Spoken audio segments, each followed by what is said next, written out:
Good afternoon. Good afternoon here in Brussels. Good morning, good afternoon, good evening, wherever you are. We have a full house here in HQ, and I'm being told that we have hundreds of people on link. So wonderful. I think this is an excellent opportunity, especially at this time. We have the new patient value organization with the units, the practices, the operations and the functions, and all of them are working on their updated strategies. And I can assure you that all of them will have digital as part of the strategy. And as such, I'm excited to have Peter Hinsen here. Peter, many of you already know him, but I'll quickly go over his impressive resume. So he's a thought leader on the impact of technology and on society and business. He's co-founder of Acros Group and chairman of Acros Technology. He's also an entrepreneur, started many businesses. And what very few people know is that he works with boards and executive teams across the world to help them thinking about digital and innovation in their business. He's a lecturer at London Business School and Antwerp Management School. And in addition to all of that, he does keynotes all over the world, and he's welcomed all over the world too, and because of his passionate and thought-provoking thoughts. At UCB, we actually started working with Peter 4.5 years ago. That was in the context of a program we called Future of IT. And at that time, Peter had just written a book which was called The New Normal, and this was about digital being the new normal. And he launched his book actually in this room in a similar setting, I think at that time without link. But anyway, today, digital is the new normal, so we're there. And Peter has written a new book, which is about The Network Always Wins, for those who haven't seen it on Plaza. And that's about how technology, connectivity impacts not only society, but also businesses and how they operate. So this book, at least for those here at HQ and in some other locations, is available after the talk, and we'll hand it out to all of you. But with that, I want to welcome Peter Hinsen. Please join me in welcoming him.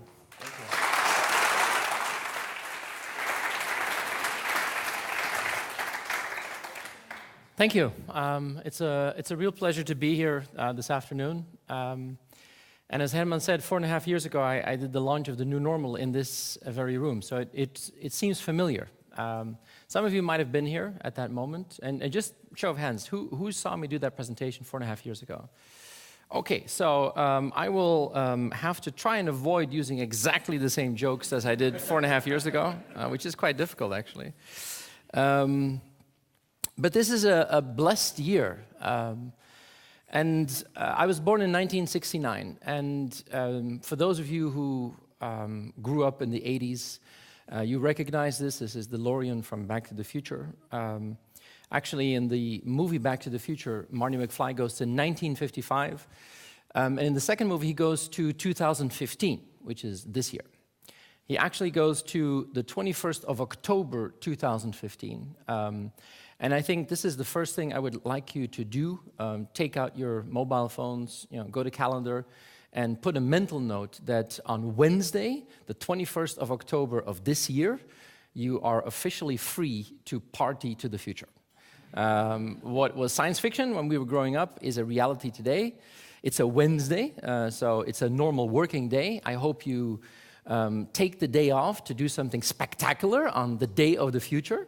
But it's pretty weird that once we were thinking about the future when we were younger is actually here today. So do something spectacular, have an event. And I want to start with this one. This is an amazing book, A Tale of Two Cities by Charles Dickens. It's a classic of Western literature. It's a fascinating book, which I haven't read myself, but people tell me it's a fascinating book. Just as you're going to receive The Network Always Wins when you walk out, and you can put it on your bookshelf and say, oh, it's a fascinating book, but I don't have to read it. I heard the author. But everybody knows the opening line of this book. The opening line was, it's the best of times and it's the worst of times. And this is exactly what I want to talk about today. The world of technology, 4.5 years ago, we still had to talk to people about digital being normal. We're living that. And what we now see is that technology is amazing, but it also has some very serious side effects. So I'm probably going to give you a more challenging presentation than I did 4.5 years ago, because I think the world of technology is more challenging today than it was in the past. But it has become a normality. If you look at what happened in the last 18 months, technology has become part of society. It's everywhere. Every world leader feels, most world leaders feel very comfortable with the advent of technology. Grumpy Cat has become the most important feline on the planet. Media, celebrity has endorsed it beyond belief. Every moment has become a technology moment. And this is, I love this one. This is when Miss France was crowned this year, Miss France 2015. And the moment she puts the crown on her head, the first thing she does is take a perfect selfie.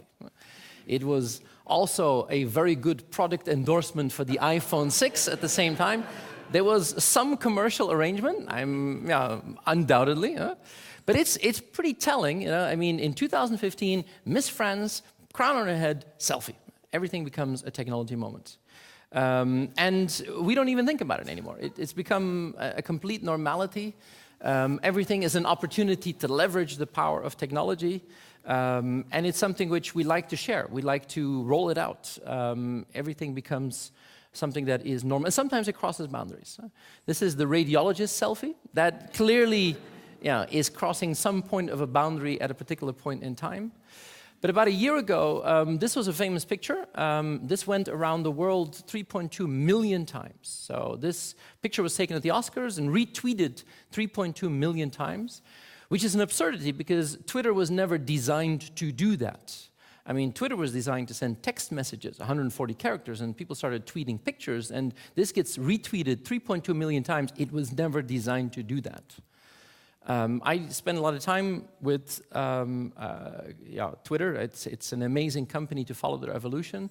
If you go to the headquarters of Twitter in San Francisco, they have a painting in the hall, which is actually the painting of the tweet that went around the world 3.2 million times. This is like a meta celebration of the absurdity of the world of technology. But the problem with selfies, as you know, is that our arms aren't long enough. That's why selfie sticks are so popular. This is the biggest hit in the Consumer Electronics Show in Las Vegas. This is a little bracelet that you wear around your arm. If you want to take a perfect selfie, you release it and it turns into a drone that positions itself 3 meters away from you, takes a perfect selfie, and then reattaches itself to your arm as a bracelet. That's cool. Huh? It's also completely pointless. It kind of shows where we are in that world of technology because it was never designed to do that. This is now the absurd world where technology is taking on a life of its own. But we are truly never offline.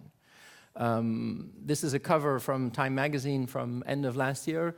Well, it's the perfect illustration of the fact that we are living in those days. And we see that these companies are sometimes pushing the boundaries. I adore this. This is the equipment that Google uses to take Google Street View pictures in places where they cannot drive a car. And that is the dedication. Last year, everybody went online. This is the famous tweet last year of even the CIA has a Twitter account. And the first tweet of the CIA was, "We can neither confirm nor deny that this is our first tweet." This is a sense of humor even from an organization like the CIA. But we are in that transition. We are entering in that new normal, and if you look back, I mean, my father was in IT, and he had magazines, IT magazines lying around the house. And this is a magazine that I still have. I was 11 years old, and it was advertising a 10 megabyte hard disk for $3,495. You can imagine how much money that was in 1980. You have no idea how much 10 megabyte is. As an illustration, if you open up Microsoft PowerPoint, not to pick on Microsoft, but if you open up Microsoft PowerPoint, you don't type in anything and save an empty file, it's bigger than 10 megabytes. That is the evolution in only 35 years. And we're now living in a world where technology is all around us. Technology is hot. You cannot open a business magazine or we talk about the world of technology. But technology is also very harsh. Right? Technology is a very, very fast-moving and no remorse type of environment. This was a cover of Bloomberg Businessweek, talking about the BlackBerry as an ancient Canadian communication device. That is how quickly things move in the world of technology. Technology is also absurd from a valuation point of view. Technology is really weird in terms of finance. People talk about the next bubble, the big bubble, the huge bubble. Twitter IPO'd at a valuation of $25 billion. And everybody here who's in IT does things that are a lot more difficult than the things that Twitter does. I mean, Twitter just sends characters which are 140 bytes. That's it, 140 characters. Everybody in IT does things that are ultimately more interesting than that, but they get a $25 billion valuation. It was even crazier when last year WhatsApp was acquired by Facebook for $19 billion, 16 plus an earnout of 3. $19 billion for a company that only had 52 employees. And the founder had applied for a job at Facebook and they turned him down, which is a little twist of irony. And if you want to understand why, it's not about technology anymore, it's about speed. This is the first 4 years of operations from Skype, Twitter, Gmail, Facebook, and WhatsApp. That's the reason why they got a $19 billion valuation. In the new normal, it's not about technology anymore, it's about how fast you apply technology. It's about speed. And I think this is a fundamental thing. Technology is extremely addictive. If you have young children, you will understand how terribly addictive the force of technology is today. I have a 16-year-old daughter. When taking away her smartphone is like amputating a limb. It's truly invasive. And in essence, Facebook is a pretty dumb platform if you look at it. It's a really, really stupid environment because technologically it really isn't something spectacular. But the size is huge, 1.4 billion people that are connected. But it is relevant. I love this cover of Businessweek last year, talking about the failure of Obamacare. Obamacare was an absolute disaster, not just because of the program, but also because the technology didn't work. The website to power Obamacare was dysfunctional. As a result, tens of millions of Americans couldn't get access to healthcare, and you can clearly see how relevant it is. But what I talked about 4.5 years ago is really a reality today. It is normal. We have embraced technology as society. If you look at our kids, The Atlantic talks about the touchscreen generation. We've all heard the stories about the 2-year-olds who can swipe like they were born with the capability to swipe. But this is my personal favorite. I adore this. This is a Santa Claus letter that a young girl wrote to Santa, saying, "Dear Santa, how are you? I'm good. Here is what I want for Christmas." And then the Amazon URL of exactly what she wants to have under the Christmas tree. Perfect illustration of the fact that it really has become normal. And I always show this because I was dragged into the world of technology 30 years ago when my father hooked us up and it produced that in our living room. It was a magical moment. The game I really wanted to play was this game. It was Raiders of the Lost Ark. It was at the height of the Indiana Jones franchise. I think I saved all my pocket money for 3 months to buy this game. I have enough money, I rush to the store, buy the game, put it in my Atari, and it produces that.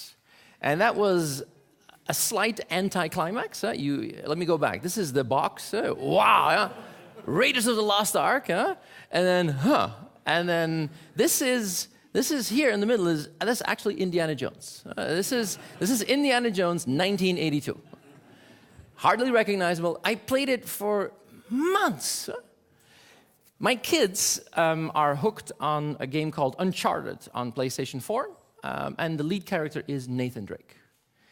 And honestly, I have difficulty in distinguishing reality from virtual when I see them playing the game. The CGI is so realistic that it's almost impossible to distinguish what is virtual and what is real. This is the evolution in 35 years, okay? If you think it stops here, you haven't been paying attention. We are only halfway in a transition where the amount of change we will see in the next 15 years is going to be as intense as what we had in the last 35. So amazing opportunities. But it's scary to see how quickly we forget. Now, if I talk about video games, let's be honest, the impact that we see is only intensified. This is a typical family reunion 20, 25 years ago, a typical family reunion today. We feel that every single day. Our kids use technology in ways that we could have never imagined, but they actually don't use our technology. They actually despise our technology. This is communication in the UK, digital communication, and adults versus teenagers. And the big gray one here is email. This is email, okay? This is our lifeblood. We couldn't survive without email. We couldn't do our business without email. This is important. The gray stuff is important. This is the relevance of that for 12 to 15-year-olds. And if you have children, you will recognize that email is alien to them. I came home a while ago, and my daughter had an issue with her laptop, and then she comes to me, because I am the official sysadmin of the Hinson family. So she's there with the laptop, says, "Dad, fix this." I open up her laptop and I see that she has 1,734 unread mails. Now, I don't know how you feel if you have 1,734 unread mails, but I get a certain nausea. So I say, "Ida, you have 1,734 unread mails." And she takes the laptop out of my hands, opens mail, select all, delete. And her answer was, "Problem solved." Now, I got even more nauseous. I said, "Well, what if there's something important in those mails?" And I asked her, "Why do you still have mail?" And she says, "If I have to register myself." The only reason young people have email addresses is just for registering themselves. Now, think about when this generation is going to enter UCB. That's going to be an interesting conversation. When one of your young employees has 1,734 unread mails, select all, delete. That's a different way of looking at information. So I think we are in that transition. Old normal, new normal, deep end of the digital pool. That's exactly where we are. But we're beginning to see that once digital becomes normal, and that's the whole crux of what I want to talk about, it's the network effects that become the dominant paradigm.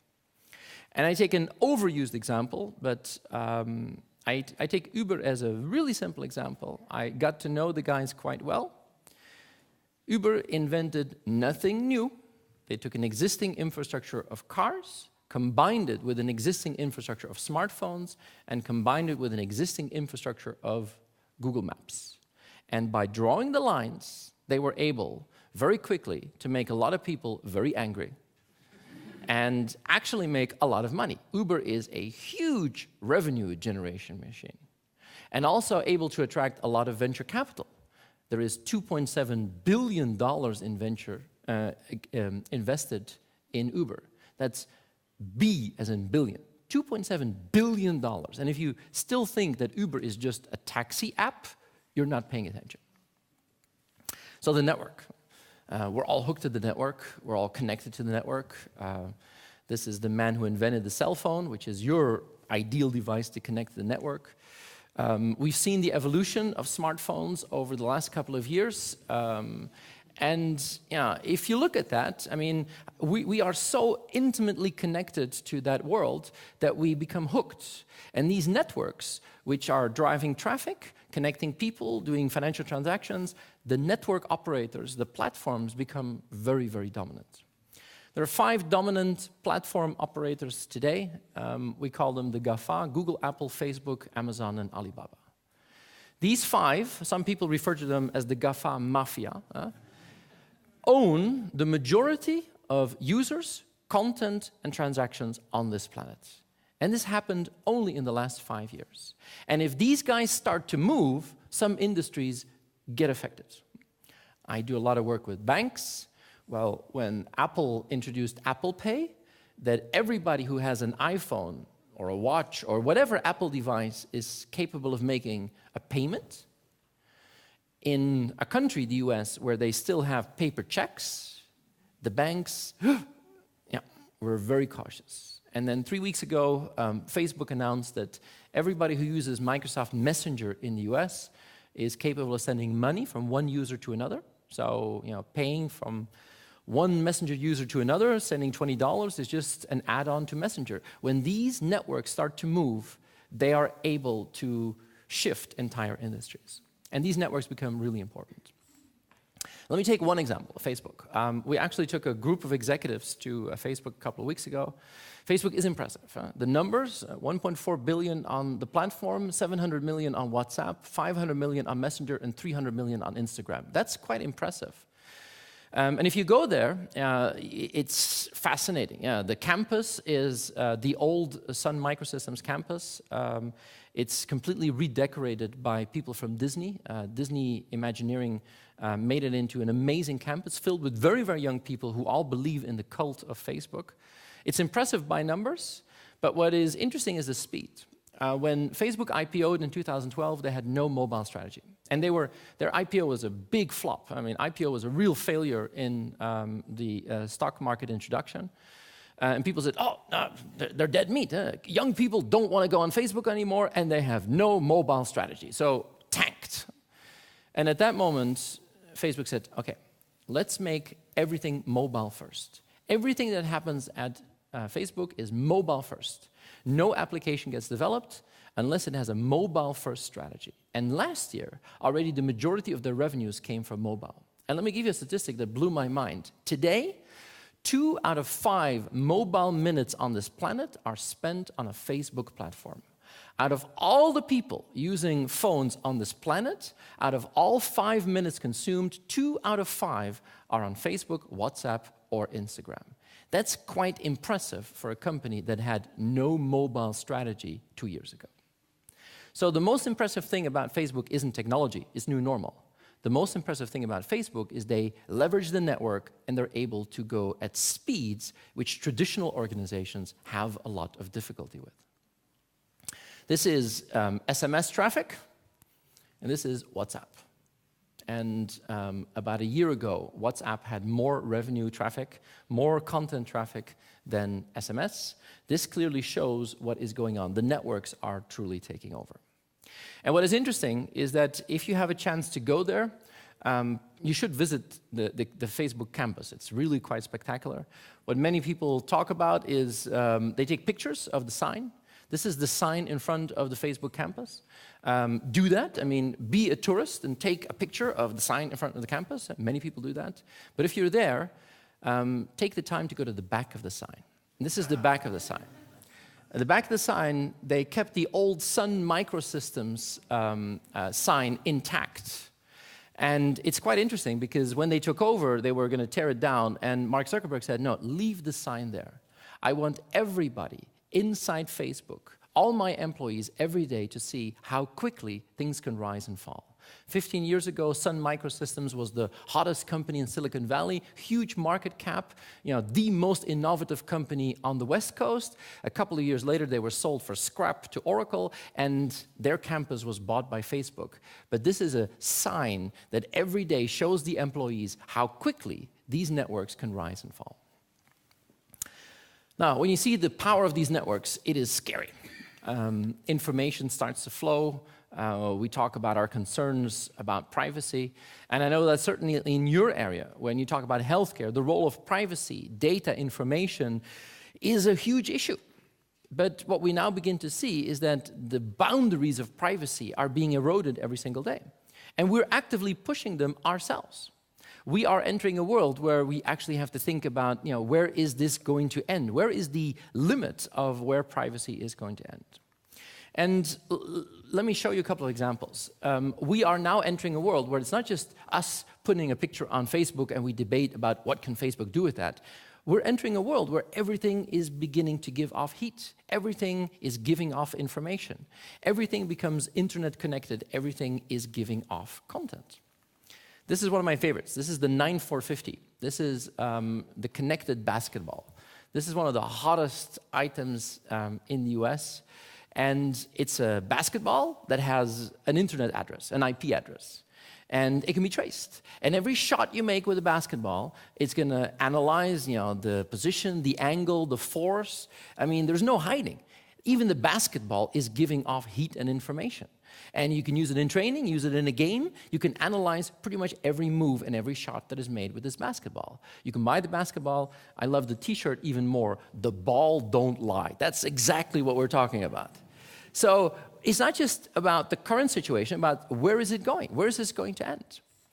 Another example that I love is Zillow. This is a website in the US where you can look up the price of every single house in the US. Whether it's for sale or for rent, doesn't care.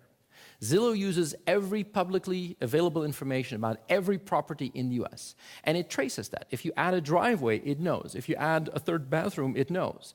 It looks at the quality of your house. It will use Google Street View to zoom in. Do you have aluminum windows or wooden frame windows? It will look at your neighbors. What is the demographics of your neighbors, the income statement of your neighbors? How much do your neighbors make? What is the quality of the schools? It compiles all of that into one big data algorithm, and it says for every house in the US, that's the price of a house. And in 3 years' time, this company has become the #1 indicator for the price of a property. So this is disrupting the world of real estate agents massively just by using technology, the network, and big data. But this is scary. Do you like it that the price of your house is publicly available? Some people feel uncomfortable about that. But I think we better get used to it. Even we are constantly pushing the boundaries of privacy. I put 2 kittens on my slides because there is a certain philosophy that the majority of all the content on the internet is pictures of cats. I do not subscribe to that philosophy, but there are a lot of pictures of cats online. Facebook is filled with cat videos and cat pictures. And the interesting thing is, if you take a picture of a cat, not just a cat, but any picture, you don't just have the picture, the GPS coordinates are added as well. So every picture that is uploaded onto Facebook, they know where the picture was taken. So there's a group at the University of Washington who did an amazing thing. They actually took all the pictures of cats online and mapped them onto Google Maps and built a website called iknowwhereyourcatlives.com. And you can zoom in on any geography in the world, and it shows you exactly which cats live in which house. Now, I think this is a fascinating website, really fascinating website. And they did that not because they were concerned with cats. They did it because they were proving a point. And we take pictures of our kids every single day and we put them on Facebook without even thinking about it. So we are actively pushing the boundaries of privacy ourselves. Privacy isn't something that is up to the regulators. Privacy is something that we are actively pushing. And think about, where is it going to end?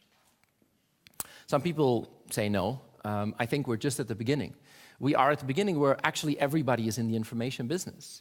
Every wearable that is out there, every device is giving off heat. And I think we have to learn how to look at information as a huge opportunity instead of most companies still seeing information as a major challenge. This is something that I experienced myself, and I love that story. A year and a half ago, I took my kids to Disney World. I wanted to be one of the first to try the Magic Band. If you enter Disney World, you get a little bracelet, the Magic Band. You wear it around your arm, and during your entire stay, it's all you need. You go to your hotel door, and toop, you open it with a Magic Band. You enter the park with a Magic Band. You go to Space Mountain with your Magic Band. You buy a burger, a hat, a T-shirt, everything with your Magic Band. No keys, credit cards, wallet, cash necessary. My kids realized the potential of that in 3.5 seconds. I got the bill 5 days later, but it was a wonderful experience. And what you see, and I think this is amazing, is that it's really simple, dead simple. You have immediate benefits as a consumer. And for Disney, 18 million people use the Magic Band every year. So 18 million information trails that Disney can now analyze to optimize the hotels, the theme parks, the rides, the merchandising, the catering to perfection. In the last quarterly result of Disney said significant increase in the bottom line of the Disney World resorts thanks to the Magic Band. It's really paying off. And I think this is exactly where we're going. If you provide the direct benefits to your customers and you leverage the information, you can turn this into a win-win situation. So amazing. I was born in '69. This is the first image of our planet taken by camera on the moon. This is an amazing feat of human engineering that we can do that. This is one day and one night connectivity on Facebook where the interconnection patterns show an image of our planet turning up. That's equally impressive. We are in the beginning of that age. But not everything is that good. I've been talking about this for a long time. We're entering a world where things happen faster and faster. We're entering that world where the networks are accelerating. Volatility, uncertainty, complexity, ambiguity. It's a natural result of the fact that the networks are accelerating that. And I think about 2 years ago, I did a presentation for Singapore Telecom, and the CEO of Singtel came after me and said, well, you know, Peter talks about VUCA, volatile, uncertain, complex, ambiguous threats. But if you have the right vision, if you understand what affects you, if you have the clarity of what you want to achieve, and above all, if you have the agility, you can turn this into a huge opportunity. And I think he was absolutely right. I give him credit for that. But what I want to talk about today is this magical word agility, and how we're now living in a world where the networks are beginning to dictate the speed at which you have to move. And how can you be agile enough to be really in that mode where you can beat the network or leverage the network. And let's be clear, information is core. IT and information have been closely linked, but I think we have to take it up a notch or two. Information is, in many cases, a problem, a nightmare, a challenge. We're overloaded with information. We still haven't built the right filters in companies to actually deal with that. And it's confusing our employees, our customers, our patients, our partners. This is an old problem. John Naisbitt wrote a book in 1982 called Megatrends, and he said, we are drowning in information and starved of knowledge. He was a grumpy old man when he wrote that in 1982.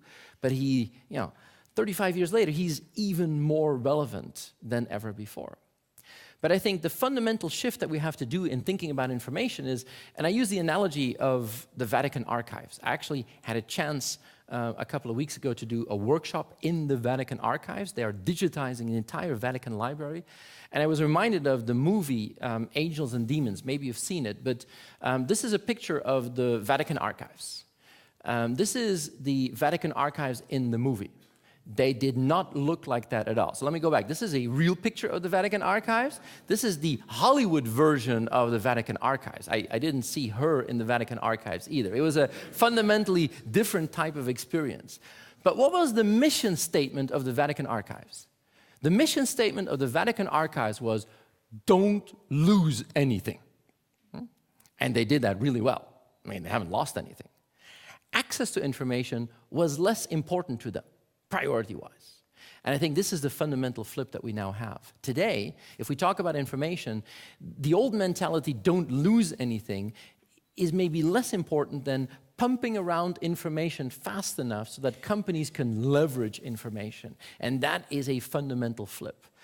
What I really believe in this age of networks is that information has become liquid. Information has started to flow. Information has become rich and visual. And if I use an analogy, we used to look at information as a lake, as a reservoir, as a pond. In the age of networks, the networks are allowing information to flow. And you have to understand the language of the river if you want to be relevant for the customers and patients of tomorrow.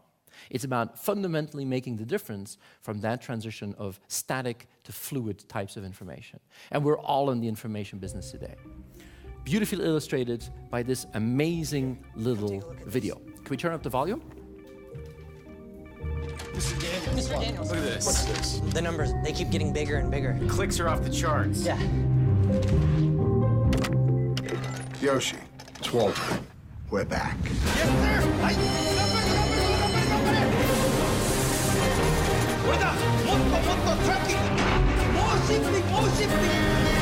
need more trees. More trees? I'll get you more trees. Hey, take a look at Woodpole. Everything you got on Woodpole right now.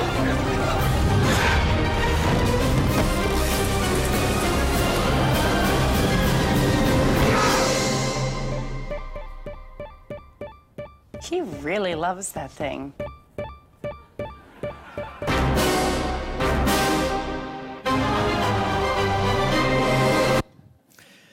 Honestly, it's not that far removed from what I've seen a lot of companies do. They invest massively in big data, but it's about being able to analyze. It's really beginning to understand what these things actually mean. And what I really begin to see is that markets, as we know them, are disappearing. Markets are turning into networks. And this is the age of networks, where networks become the dominant paradigm. Markets become networks of information with the consumer at the heart. And this is, of course, very visible in a lot of B2C environments.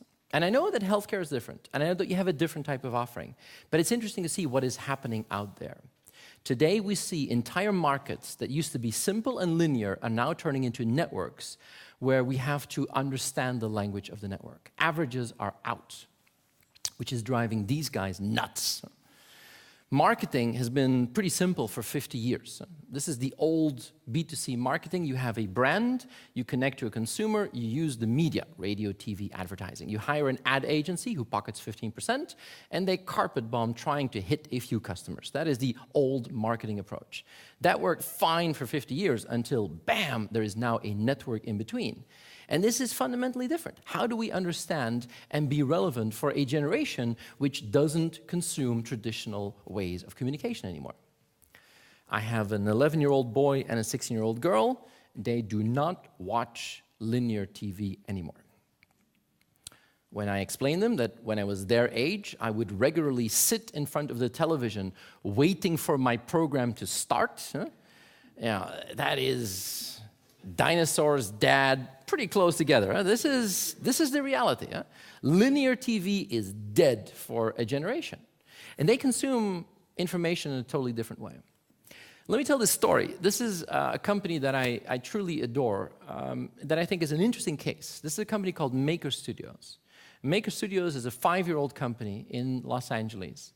And they were acquired by Disney a couple of months ago for $1 billion. Yeah. And they are the #1 provider of content for YouTube. They own the majority of the channels that young people adore. And there's a chance that you've heard of Maker Studios. There's a bigger chance you haven't. There's a very high chance that if you have teenage kids, they are hooked on Maker Studios content. They are a technology platform leveraging the network, using big data to build huge celebrities on YouTube. And this is their #1 celebrity. Now, I'm going to ask this question because I've been doing this for a while. Who recognizes this person? Okay, raise your hand. All right, we got a couple. Who is it? Shout it out. It's PewDiePie. I see the other people thinking, PewDiePie, okay, who has 36 million followers on YouTube. This slide was taken 2 months ago when he had 31 million followers. He now has 36. And when I show it, I think 5 people knew him. The other were staring at me like 50 years ago, I would have shown that picture to you. It was no idea. Or that guy. And he is the #1 celebrity on YouTube. He's Swedish. He is, I mean, my daughter thinks he's the hottest, on YouTube. I mean, she adores him. But my son thinks he's the coolest guy on the planet. And the majority of you have never heard of him. That's okay. I was doing the keynote at the Gartner conference in Barcelona. There were 1,500 CIOs there. And I show his picture to 1,500 people. And I ask, who knows this person? And one lady raised her hand. And she came to me after and said, he's my son. This is true story, true story. This is Johanna Kjellberg. She's the CIO of Grant Thornton. She was CIO of the Year in 2010. And this is Felix Kjellberg. And she said, when Felix came home, he was studying in the UK, and he said, Mom, I'm going to stop my studies. I'm going to do something on YouTube. And she said, me and my husband, we basically exploded. We tried everything except physical violence from making him do that move. Last year, he made $27 million on YouTube. And now she says, well, what can you do? It was fun because she came to me at the conference, and I took a picture of her, me and her, and I messaged it to my daughter. And she called me 3 seconds later. She called me. She had never called me in her entire life. That shows how important that was for her.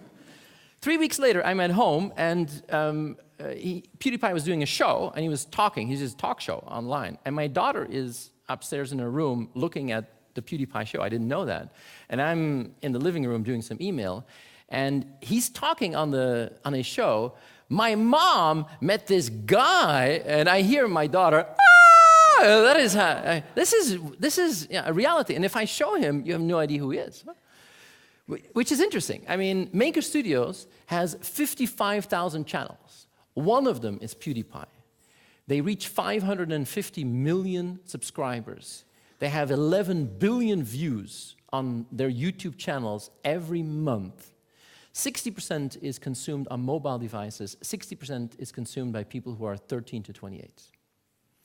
And what you see is this company is built by millennials, run by millennials, making content for millennials, and they consume media in a completely different way. If you ask Maker Studios, how much you spend on marketing, they said, 0. Huh? Marketing. I mean, millennials have been genetically selected to not look at advertisements, so the only way to reach them is to leverage the power of social. And it's interesting because people say, well, yeah, but once they grow up, they're going to go back to watching the 7 o'clock news on TV. I don't think that's going to happen. What you see is a fundamental shift. And if you still want to be relevant for people, you have to understand the power of data and to leverage marketing using data. This is a story that I love on Facebook. This is a real case study. This is a product from Crest called 3D whitening strips. And they're strips that you apply to your teeth that bleach your teeth. And normally in the past, what Crest would have done is, 30-second commercial, advertisements in magazines, and they said, let's try something different. And it's a beautiful case study. What they did is they said, who really wants white teeth? And they did an amazing experiment by focusing on siblings who go to a wedding. And it's really easy for Facebook to detect if people go to a wedding. Because if your sister's getting married, they post a picture, people say, so happy for you, we're going to the wedding, looking forward to the wedding. All these semantic clues, you know exactly on Facebook who is going to a wedding. So they targeted the sisters of girls who were getting married. And they said, it's very simple, if you are unmarried and going to your sister's wedding, you want to look your best because you might meet somebody at the wedding, so you need white teeth. If you are already married, you want to show off at your sister's wedding that even after you're married, you can still look amazing. So, either way you win. They put this as targeted advertisement, and their return was 300x better than a traditional advertisement. Not 300%, 300x better results. This is, I think, the power of what we see when this kind of targeting really takes off. So we're entering the age of networks, where everything is connected. But the scary part is when everything is connected, we're not used to that. This is the first week of engineering school. I love this because I remember it vividly.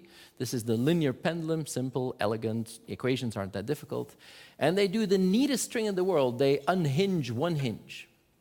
And it's the same mass, it's the same volume, but because the forces now connect to each other and act on each other, all of a sudden you get a completely, radical way of behavior. It's an unpredictable pattern which actually appears. And this is just two elements who work on each other, let alone what's going to happen in a world where all of a sudden everything is connected to everything. It's basically the end of our linear thinking. And I think this is the scary part that companies have to get used to. It's not about digital, it's not about technology, it's about the age of networks where everything is connected and everything starts to act. And it means that companies need a much more fluid way of thinking about things. Many industries have been affected. I'm on the board of a newspaper. It's a nightmare out there because people consume information in the network totally different. This is employment in the newspaper sector. World War II, peak in '88, slaughter today. Books, idem dito. It's a nightmare out there in the digital books because we're now seeing there's a huge inequality. Amazon has 93% market share on the Kindle, 93% of the ebooks, and they know exactly what people do with the Kindle books, but they're feeding none of that back to the publishers. We're beginning to see that it's beginning to affect retail. I can scan a barcode and it tells me, shouldn't buy it here. It's 15% cheaper, 3 blocks down the road. And this is now scary. People are starting to consume that. And massively, this is shifting our behavior. This is why companies like Amazon and Alibaba and Zalando are so spectacular. One of the biggest retailers in this country, in Belgium, told me that it's a huge problem because most of his customers go to the stores, try on the jeans, and in the booth in his stores, they scan the label and online buy it on Zalando. This is what happens. He is harassed by customers who are asking him for the Wi-Fi password in his shops. So, this is a fundamental shift. There is no more open and closed, and companies have to do anything to try and figure out still to have that proximity with customers. Amazon is brilliant in that. They recently did these little connected devices that are triggering when there is a low inventory or the possibility to connect to the online world. Howard Schultz, CEO of Starbucks, said, this is an inflection point. The competitor isn't the other store. We're now in a global connected network society, and this is fundamentally going to change it. And maybe information can actually help you bypass that.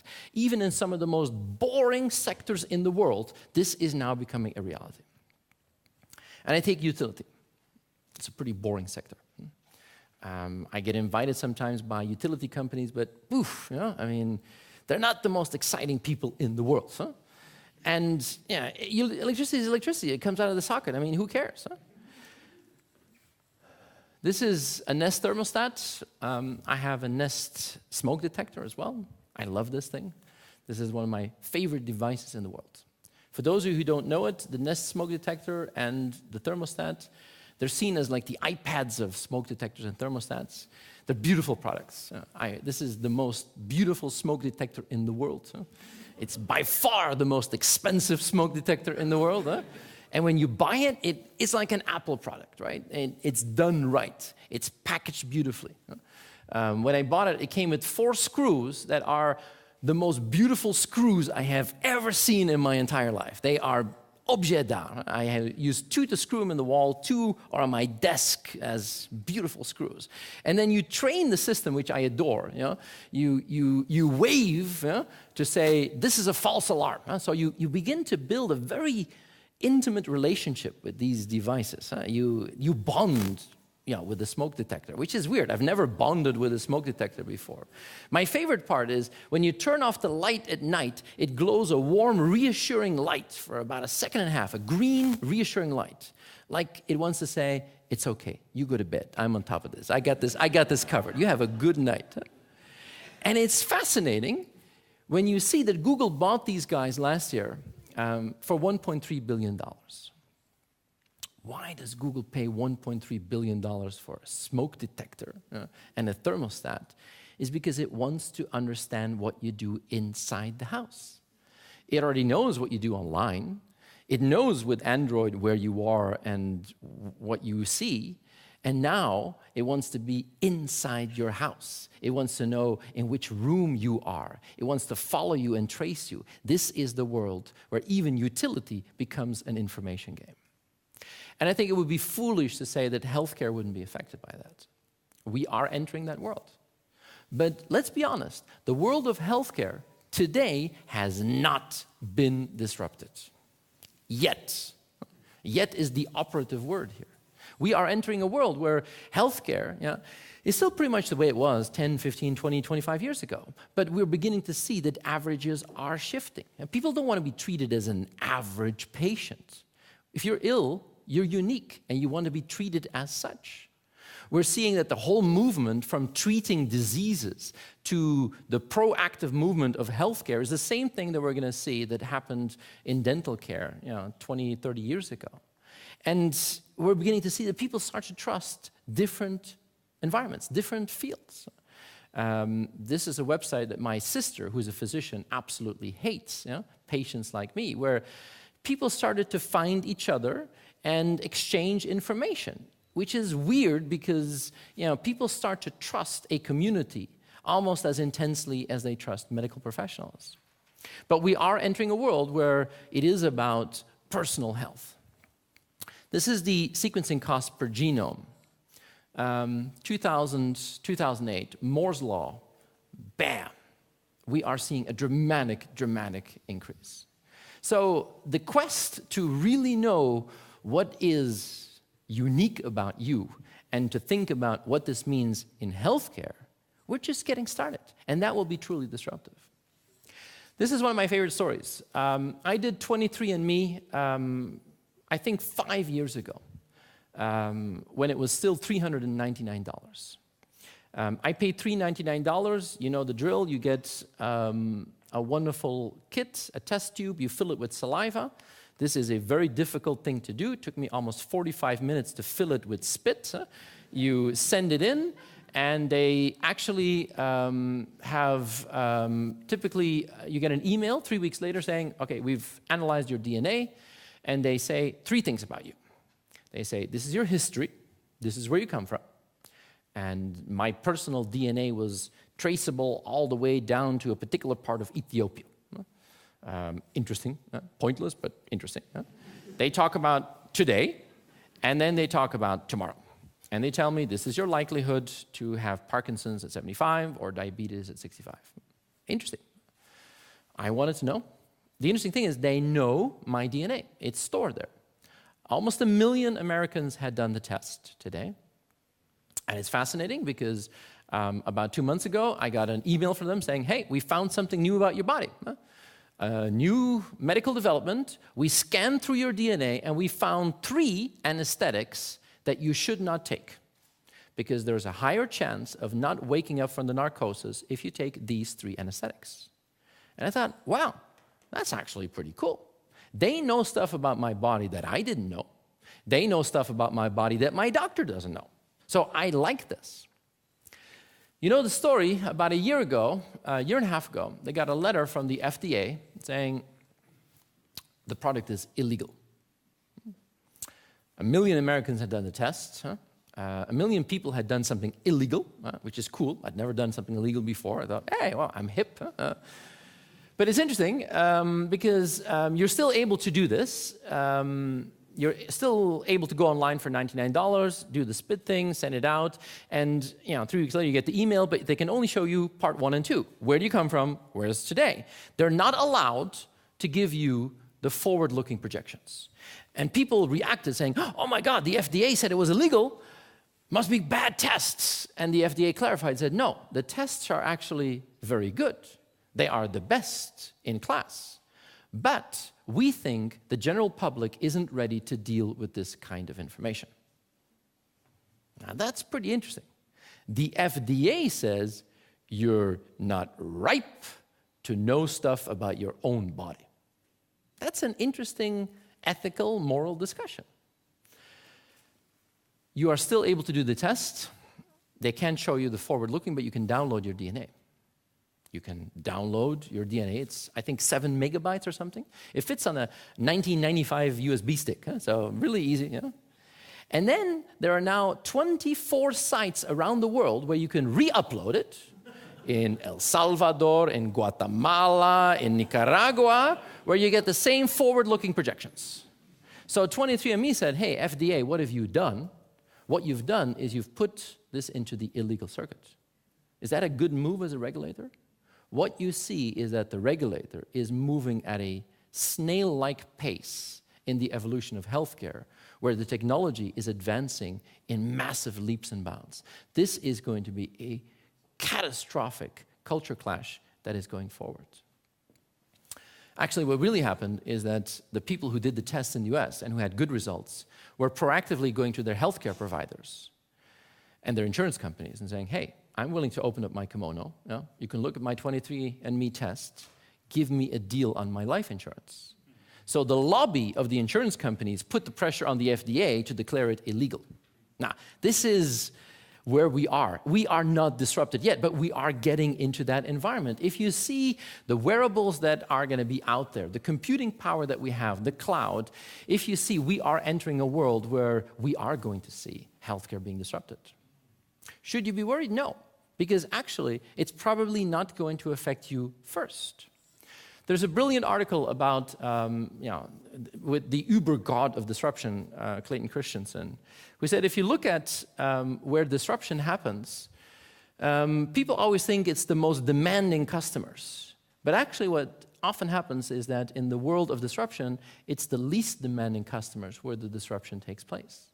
And in the world of healthcare, what we will see is not the high-level, very special, ultra-rare disease type of things. No, it's going to be in figuring out a completely different type of people who will use technology to still provide very good healthcare. And it's going to be in those places where it's not the most Stanford medical school that's going to be disrupted. No, it's going to be about different places where healthcare is going to be used in different environments. That's where disruption is going to take place. And this is now happening everywhere. I was one of the investors in Scanadu, interesting device where a simple little device is going to give you diagnostics for the price of a thermometer. It's going to give you a much more complete picture of your health. Maybe you don't need to go to a physician to actually already give you a good indication of where you are. If you look at the healthcare startups that are taking place in San Diego and Silicon Valley today, it is massive. And we see partnerships where the Googles of this world are actively investing in healthcare and figuring out what to do and partnering with traditional companies to make that happen. One of my favorite people in this space is this guy, Diego Miralles, who is the head of innovation for Janssen, part of J&J. And J&J, as you all know, is a big, wide spectrum healthcare company. And Diego actually has about 300 people in San Diego who are not looking at the J&J of today. They're not looking at the J&J of tomorrow. They're looking at the J&J of the day after tomorrow. And he has the mandate to actually even invest in business models or technologies that might even be hurtful for J&J today or hurtful for J&J tomorrow, but it's his opportunity and his mandate to look after the J&J of the day after tomorrow. He was one of the investors in 23andMe. We're now seeing that this world of healthcare is almost blending with the world of IT. And this is a fascinating thing that is happening.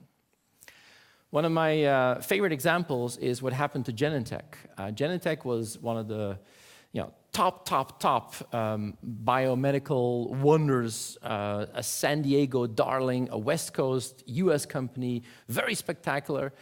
And they were bought by Roche a couple of years ago. And at that moment, this man was the CEO, Arthur Levinson. Arthur Levinson was the CEO of Genentech. He was the chairman of Genentech, but he is also still today the chairman of Apple. And he played an instrumental role in putting Steve Jobs back in the helm at Apple. And he was instrumental in helping Apple really regain the enormous position that they've had in the last couple of years. So this is a guy who understands healthcare really, really well. This is a guy who understands technology really, really well. So he sells his company to Roche. And he stays there for a couple of years. He does his earn-out. And then he started a new company called Calico. He is the CEO, and both the scientific officer and the head of R&D come from Genentech. It's basically the Genentech elite which joined this company. And it is a joint venture, which is actually a Google-facilitated company who have the ambition to not look at diseases, but to tackle the problem of aging, which prompted Time magazine to say, can Google solve death? Technology, healthcare merging together, this is ripe for massive, massive disruption. But this will never in a million years affect you. This is my legal slide that I had to put. This is the safe harbor statement. What I'm trying to say is that the world of technology is not about technology anymore. It's about how technology is changing society, how technology is changing business models, and how this is actually something you have to look at holistically if you want to understand that. We're now seeing that technology gets nasty. My world, software, has been disrupted. I mean, software used to be expensive and difficult, and then people started downloading apps on their smartphones, and it was ridiculously cheap and very user-friendly. The world of media has been disrupted. I'm on the board of a newspaper. It's a nightmare out there. The world of advertising has been disrupted. This is not going to go back. The world of retail is being disrupted in front of our very eyes. But you haven't been affected yet. That's the mentality that I want you to have. Innovation is now happening faster than ever before. We talk about shark fin innovation. This is the classic curve that you all know. This is the curve of innovation that we're all very familiar with. You have a couple of innovators. I don't think UCB is an innovator. You don't want to be an innovator because innovators try everything, and they fall flat on their face, which is good because the early adopters learn from the failures of the innovators. You want to be an early adopter. And then at this moment, Gartner makes a magic quadrant with 17 players. And then in the end, we only have 3 players in the upper right-hand corner, and then everybody implements SAP. This is basically how it works. Standard. Supply chain management, 20 years. CRM, 20 years. ERP, 20 years. You're really, really good at that. But now there's a new pattern. It's called ChartFin innovation. You have a couple of these bumpy, and then bam! It's faster and higher and more intense. And actually, these little bumps are warning signals, which are traditionally ignored by most traditional players. My favorite is when Sony introduced the e-book reader, beautiful product, bam, no impact. This was then seen by the publishers as the definitive proof that people did not want to read books on a screen. Bam, Kindle takes 93% of the market. Now this is cool, right? Is UCB good at that? You're brilliant at that. Are you even capable of seeing that? And this is the problem. We have built organizations that actually have been very good at filtering that out, because this used to be noise, and now it might be relevant. So in the age of networks, where these things happen, we're just scratching the surface. Business models are fundamentally going to change. Now, I take one example, sharing economy. This is a fascinating subject. The Economist did a brilliant article about the sharing economy a couple of months ago. Really fascinating. And it kind of shows what the network can do. There's an organization in the US called Crowd Companies, which is, you can just Google Crowd Companies. It's a database of 7,000 new business models that are using the network economy as a new fundamental metaphor. And it's interesting because you can clearly see it's not about technology. It's about the creativity on top of that. Let me give you a couple examples. This is Rent the Runway, very popular in the US, especially on the East Coast, actually. And it's a website where instead of buying an expensive dress retail for $800, $700, $400, you rent it out for a party or an evening or a weekend. Now, this is the idea of fractional ownership, which the network is now enabling. These guys grew like wildfire. They got $54 million of venture capital from Bain Capital to boost this. This is another one. I like this one. This is the Trunk Club. This is for men who do not like to shop. And every month you get a box of clothes. Just every month you get a box. I love this. So you give your measurements once, and they send you a box, hand-picked, and you take out of the box what you like, you leave in the box what you don't like, you send it back, and then they get better and better and better. So the box gets better. But these guys were acquired by Nordstrom's last year for $270 million because Nordstrom's thought, damn, the retail model is fundamentally changing. People are starting to share everything. People are starting to share their Wi-Fi. Instead of paying ridiculously expensive roaming costs, you use phone because people start to share their Wi-Fi. People start to share their knowledge, start to share their expertise. People share transportation. I mean, we talked about Uber. Airbnb. You have a spare bedroom, you rent it out. Who's ever used Airbnb in this room? Just a couple, huh? Did you like it? Yeah, of course. It's cool. It's quite inexpensive. You know how many beds Airbnb does every night? 800,000 beds. Yeah? People find a place to stay, Airbnb, 800,000 beds every night. That's 800,000 beds that are being sucked out of the hotel system every night, and they're just getting started. And now people copy this model. Airbnb, you have a spare bedroom, you rent it out. This is Liquid Space, same thing, but for enterprise. You have an auditorium you're not using, or a couple of cubicles, you rent it out. You have a warehouse. You, just like Airbnb, spare bedroom, you put online. Liquid Space does the same for enterprise. People are no longer constrained by technology. They leverage the network and the cloud, and they can do things. It's just their creativity. This is one of my favorites. This is Flightcar. This is, I love this idea. I mean, you go and take a flight, you park your car at the airport. But airport parking is very expensive. I mean, I've had it that, my flight is less expensive than my parking ticket when I go back, huh? That's pretty absurd. This is Flightcar. You say, I'm going to Houston. I'm going to drop off my car. You drive to Houston Airport. They pick up your car, and while you're gone, they rent out your car. Brilliant. When you come back, car's clean, full of gas, it's fully insured. Now, if I own a car park at the airport, this is worrying. Huh? This is disruptive.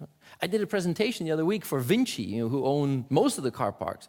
I was a pretty scared executive team after I had, passed through their ranks. This is fun. I mean, this is really challenging people to the core. And this is going to happen everywhere. This is Lending Club, peer-to-peer lending. You have money, you lend it to somebody who wants money for a project without a bank in between. Last year, they did $7 billion in loan. $7 billion. They IPO'd just before Christmas, not to maintain the $7 billion, to boost it. We're beginning to see that people are hugely creative. This is, I love this one. This is Instacart. This is the founder of Instacart. Instacart is online groceries, and it's a really interesting network effect. So they work together with existing grocery stores. This is Whole Foods, and if you want your groceries delivered, you go to Instacart, you select on the Whole Foods what you want, and then you say, who can deliver my groceries? And just like Uber, who can drive me around? They find some student who is willing to do that. And you can say, well, that looks like a nice student. No, I'll take that one. Fine. You select the student that is going to go out, pick your groceries, and deliver it within an hour. And I love the tagline, people are the new infrastructure. It's no longer technology. It's about the network of people that you entice. We are getting into a total fluid way of thinking about employment. And sometimes these apps go crazy. This is my favorite crazy app. I love this app. This is the most absurd illustration of the network economy you can ever think of. This is monkey parking. This is for places where parking your car is a nightmare. I'm a huge Jerry Seinfeld fan. My favorite Seinfeld episode is where George Costanza finds the perfect parking spot in New York right in front of his apartment, and then he doesn't leave his house anymore because he doesn't want to give up his parking spot. That's the craziness of parking in New York. So George didn't know monkey parking. If you have a really good parking space, instead of giving it up to a stranger for free, you say, okay, who wants to bid on taking over my parking space? So you put your parking space up for auction. And it was going like crazy in New York. And then the city of New York said, hey, those guys are making money off of our infrastructure. That's not fair. Get ready. The network economy isn't fair. But we're going to see these massive changes. I just took that sharing where the network begins to shine through. I could take anything. I mean, look at the other example, the other extreme. I mean, 3D printing is a great example. Instead of buying it physically there, having to manufacture it, you have the possibility to send designs, across the network. And it doesn't care. You can just basically use it wherever you want. This is a simple app that you can download on your iPad, and it allows you to 3D scan an image, roughly, and then just print it. Now, the quality of the printing isn't good enough yet, but we're beginning to see that this type of technology is maturing very, very quickly. Liquid 3D printing is just around the corner where you can actually print entire designs, entire objects. And there is, by the way, if you're in Belgium, a brilliant exhibition in the Beaux-Arts on 3D printing. It's really worthwhile to check it out. You are blown away by what you can already print with 3D at this moment. Herman, there's actually a 3D printed bike there that I'm quite sure you'll be dying. You've seen it? Well, it's quite impressive. They didn't print the tires, but everything else is printed. We are at this point. In China, they're starting to print apartment blocks, 3D printed. So we feel that there is something there.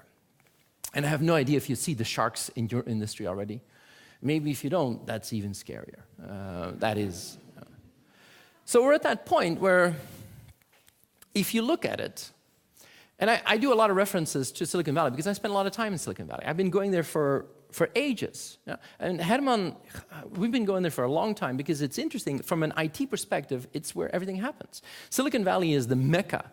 This is where all the hot technology companies get created. That's where they were born. And there's this myth about the fact that they're all born in a garage, which is interesting. And this is Hewlett-Packard's garage, this is Apple's garage, this is Google's garage. In Silicon Valley, if you don't own a garage, you're worthless. It's your main asset to own a garage. But the fundamental shift that we now see happening is it used to be the high-tech capital of the world. It's rapidly becoming the industry disruption capital of the world. We're beginning to see that the next generation of startups, they don't want to be the next Intel. They think this is boring. They want to be the next disruptor. This is not a technology company. It's a bunch of technologists out to change the world of automotive. And these guys are not a technology company. They want to disrupt the world of advertising. They want to disrupt the world of finance. They want to disrupt the world of logistics. They want to disrupt the world of TV. They want to disrupt the world of hotels. It is hunt or be hunted. And this is interesting. This is fascinating because when I talk to banks, they begin to realize that their biggest competitor isn't the other bank. It's some 26-year-old kid with a hoodie in Silicon Valley. That's why I think, Fabrice, you should all give him a hoodie. A UCB hoodie, but a hoodie, standard, no more suits. And the scary part is these startups are filled with very young people. This is, for me, being 45, almost 46, very depressing. If you go there, they're all very young people. He was man of the year at age 26. You don't care. If I do this presentation for a group of students, 21-year-olds at university about to graduate, they hate him. Because if you're 21, all you can think of is, shit, I have 5 more years. You don't care. You're beyond that. You've passed that point. But there was a huge debate. I was there last year, and it was at a panel discussion with a number of venture capitalists. And there was a question from the audience, at what age is an entrepreneur too old? At what age you get a business plan, and at what age you're going to say, now, the CEO founder is too old? And I thought, that's an interesting discussion. And they said, no, this is a dumb discussion. We already know the answer. It's 35. In Silicon Valley, if you're older than 35, they don't think that you're worth investing in, which is a pretty scary idea. I mean, who's younger than 35 in this room? Just, okay, that's quite good. That's not bad. Huh? The reason, I asked them later on, why do you do that? Why do you invest in people younger than 35? Because it used to be different. They used to invest in people who are 45 or 55, because those people, after 20 years of experience, know the opportunities. And now they said, no, we switched that completely. We invest in sub-35s because people under 35 have nothing to lose, everything to prove, healthy, naive, more energy, close to the future, more optimistic, recently upskilled. Many of them are single, so they don't have mortgages and Labradors and kids running around. They're in their peak cognitive age. And I love number 10. They said, those people are not corporately formatted yet. And that's why I love an audience like this, because, there's a pretty high degree of corporate formatism in this room. And this is interesting because what we're now seeing is that these VCs have smelled blood.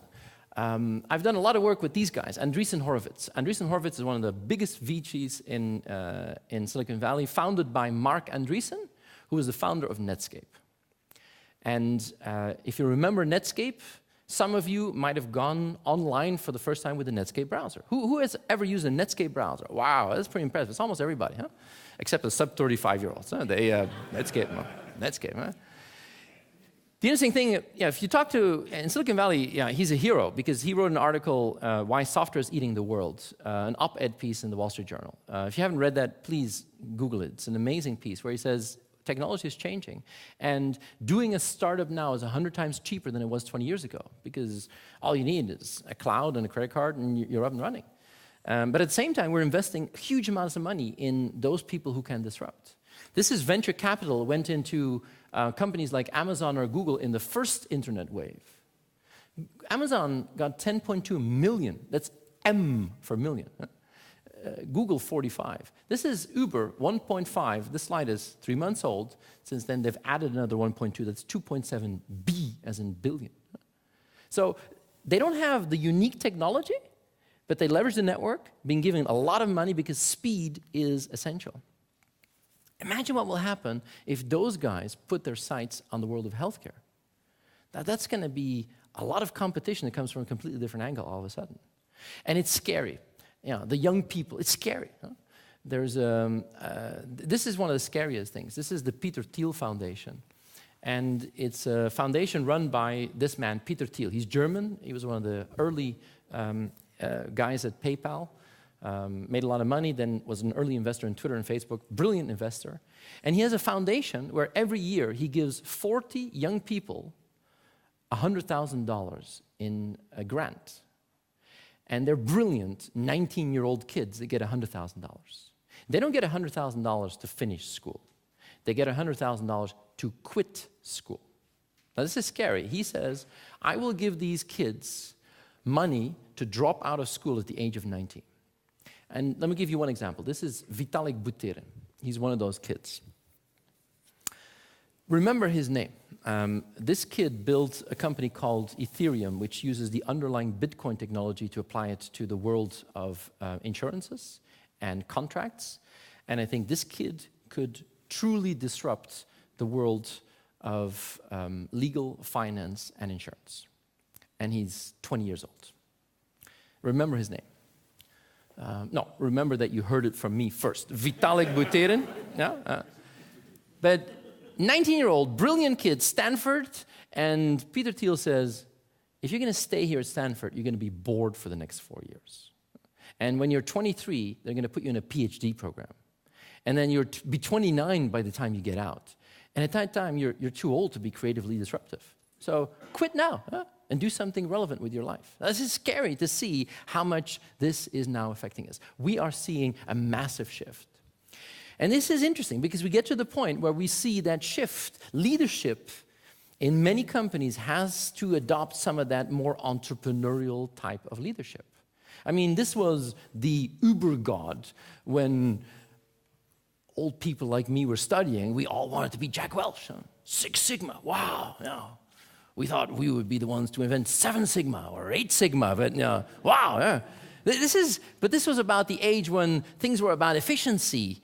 And we now see that radical and entrepreneurial is a much more interesting way to look at it, which has a lot of appeal. I use Elon Musk as an example. Tesla is a well-known story.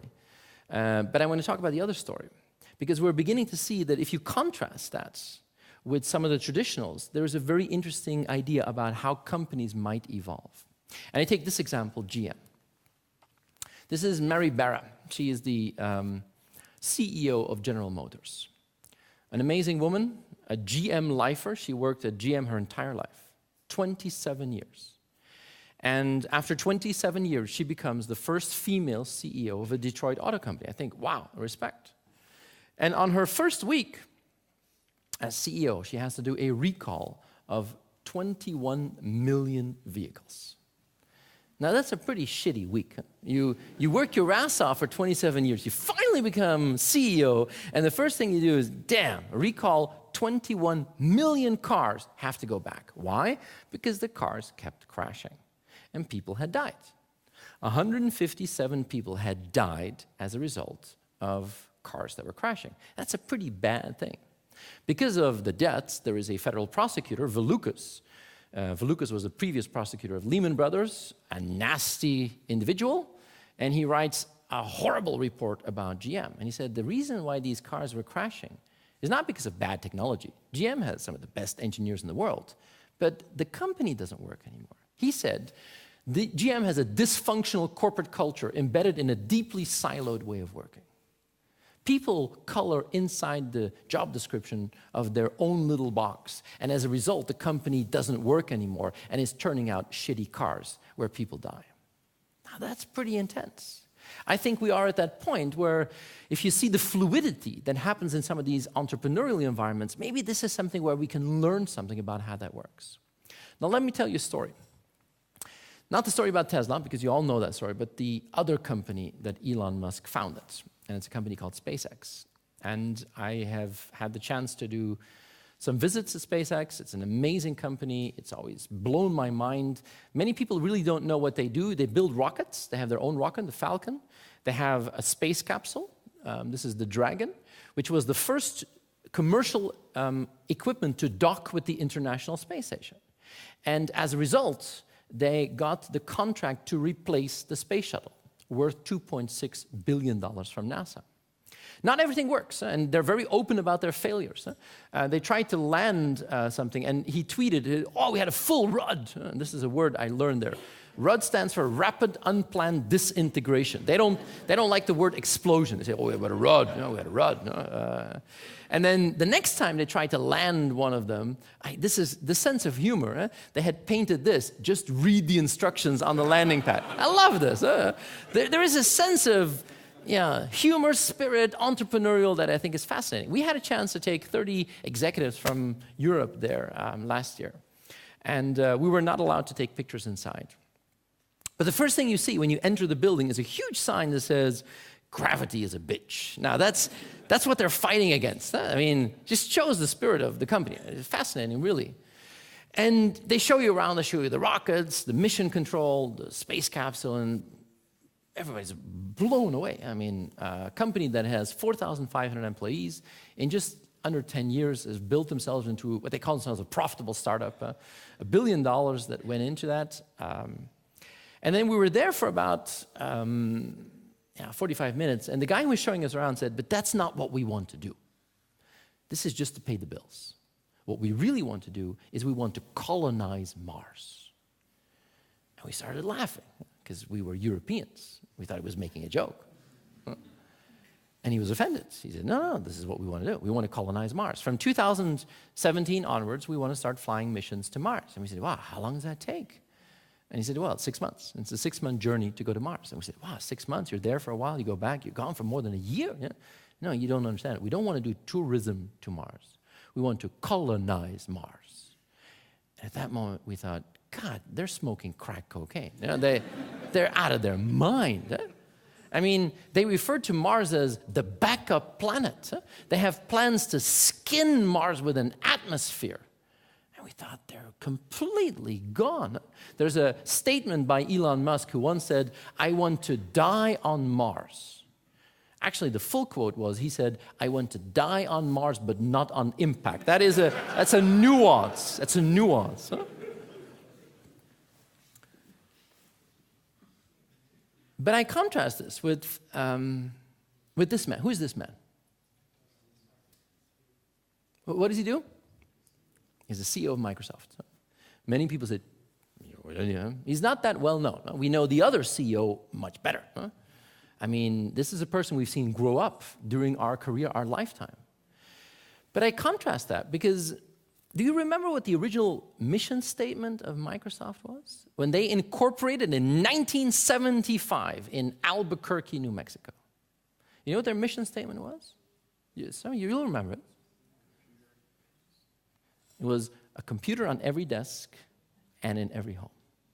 Now, in 1975, when a computer was the size of this room, that was smoking crack cocaine. Only crack cocaine hadn't been invented yet in 1975. But how many computers do you have in your home today? Tablets and smartphones are computers. Your digicorder is a computer. We stopped counting. Yeah? But you still remember the time when you said, the PC in the house. And now, how many computers? But what happened is they had a Mars shot mission statement. And Microsoft was a kick-ass company. But when they achieved their almost impossible goal, they fell flat. I mean, Microsoft today, with all due respect, I know you use Microsoft as a partner, but in the last 10 years, Microsoft has been really good at turning out mediocre products. Is it their lack of talent? No, Microsoft has some of the best people in the world. Somebody once said there are 8 Googles inside the R&D team of Microsoft. That's right.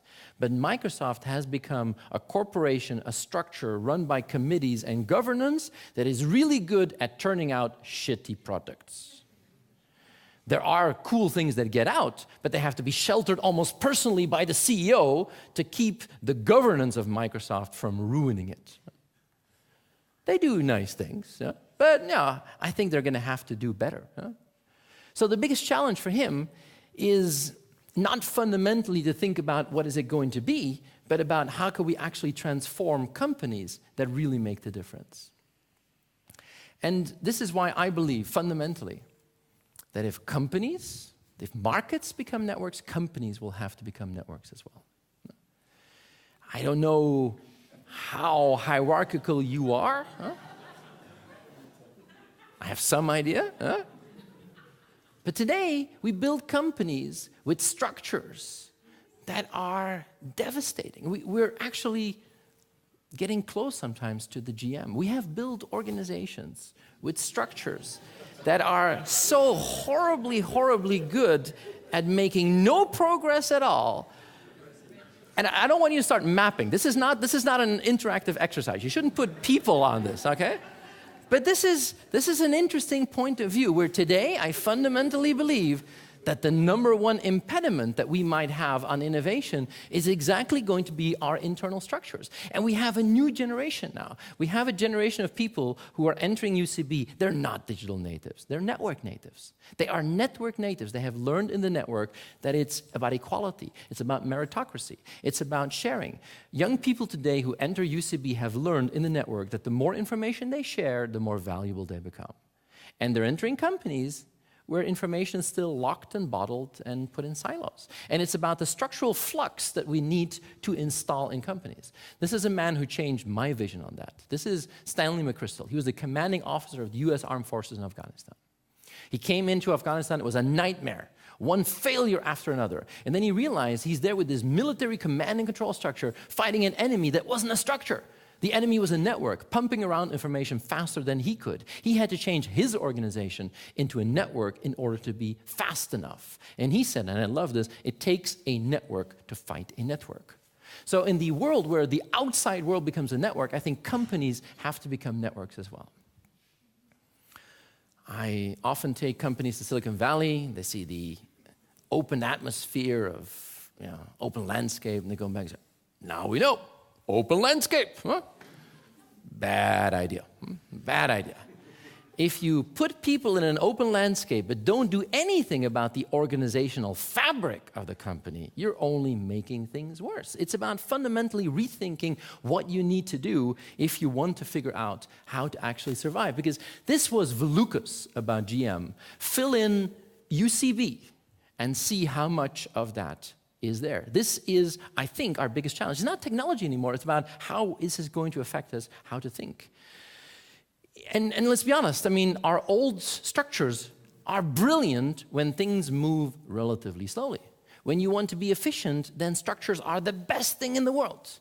But once things start to move fast, if you want to prepare yourself for fluidity and disruption in an environment where things happen fast, hierarchies can be dangerous. And then it's not about just thinking about where we work, it's about thinking about how do we manage the combination of centralized control, which you need to scale, and at the same time the empowerment that is necessary to bring the total talent to fruition. This is something where companies are going to have to figure it out. And there is a huge difference between the 0 to 1, coming up with ideas, and then the 1 to N, which is the scaling of ideas. There is a difference between the control part and the emergence.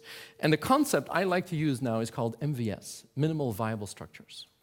I think most people here are familiar with MVP, which is Minimal Viable Product, the startup philosophy of Eric Ries, which is basically what every startup uses. Startups don't have 5-year plans with product roadmaps. I mean, it's about figuring out what works and then generally learning and improving, putting fast and rapid cycles where it's more important to get something out and test it than having the ultimate too late. And I believe the concept of MVP, minimal viable product, maybe we should think about minimal viable structures. What are the little mechanisms and organizational structures that we could use in the fluid part that are essential if we want to combine that with the structures to then scale it and bring it to control? So let me try and bring this to a close. This is, I think, the Holy Trinity. For years, I talked about this. God, I still love that. And let me say that this is still important. IT is still the underpinning infrastructure to make this happen. But it's not about that anymore. It's how it's changing society and how it's changing business models. And this is, I think, the Holy Trinity. Companies should try and figure out how to attract that. I see a wave of not the sub-35s, but the people older than 35. Oh, yeah. You remember this. This is the Commodore 64. Yeah. The days where a blue screen was a good screen. Huh? It was called 64 because it had 64 kilobytes. I recently bought this in the MediaMarkt. It was a 64 gigabyte memory stick. You know where I found it? In the cash register next to the Tic Tacs. That's a million-fold increase in 30 years' time. You know how long it's going to take for the next million-fold? 11. So in the next 11 years, we're going to have a million again. And the million after is going to happen in the 4 years after that. So in the next 15 years, you're going to have a million squared. How cool is that? It means that we're going from the incremental to the radical. Companies are going to have a speed. We need a sense of urgency to have the agility to attack that speed. And I think we can learn something from those companies who are doing that really well. I've been working with Google for almost 8 years. And if I have to give out prizes, this company gets the award for the best PR of their innovation. They're brilliant at their PR. I take the driverless car as an example. People talk about the Google driverless car. BMW was working on it, Mercedes was working on it, Audi was working on it, Volkswagen, everybody was working on it, but Google stole the thunder and people say, it's a Google driverless car. Brilliant PR. This is the moment where the governor of California, Jerry Brown, came to Google to sign the bill to make them legal on California roads. It was a historic moment. Jerry Brown made them legal, but California was not the first state to make them legal. Actually, the first state was Nevada. But if you've ever driven on a road of Nevada, you've never seen another car. So a driverless car is a little bit more simple to do in Nevada than in this environment. But last year, I took a group of executives, 10 executives from a huge insurance company, a Dutch insurance company, and we took them to Google and we put them in a driverless car. And we drove them around for half an hour, and they came out white as a ghost. Not because the driving, that was perfect, but they make a lot of money on car insurance. And they thought, damn, how are we going to insure a driverless car? This is one of my favorites. They put a blind man in a car, and the blind man says, take me to Taco Bell. And the car drives to the nearest Taco Bell, flawlessly, brilliantly, looking at stop signs, bicycles, parked cars, everything. Better than any human driver could ever be. And when I saw the driverless car, my first reaction was, I have an 11-year-old boy. He might never need a driver's license. I have a 16-year-old. 2 years, that's too close. But when I was 11, I wanted to be 18 as quickly as possible to drive a car. But honestly, he might never need a driver's license.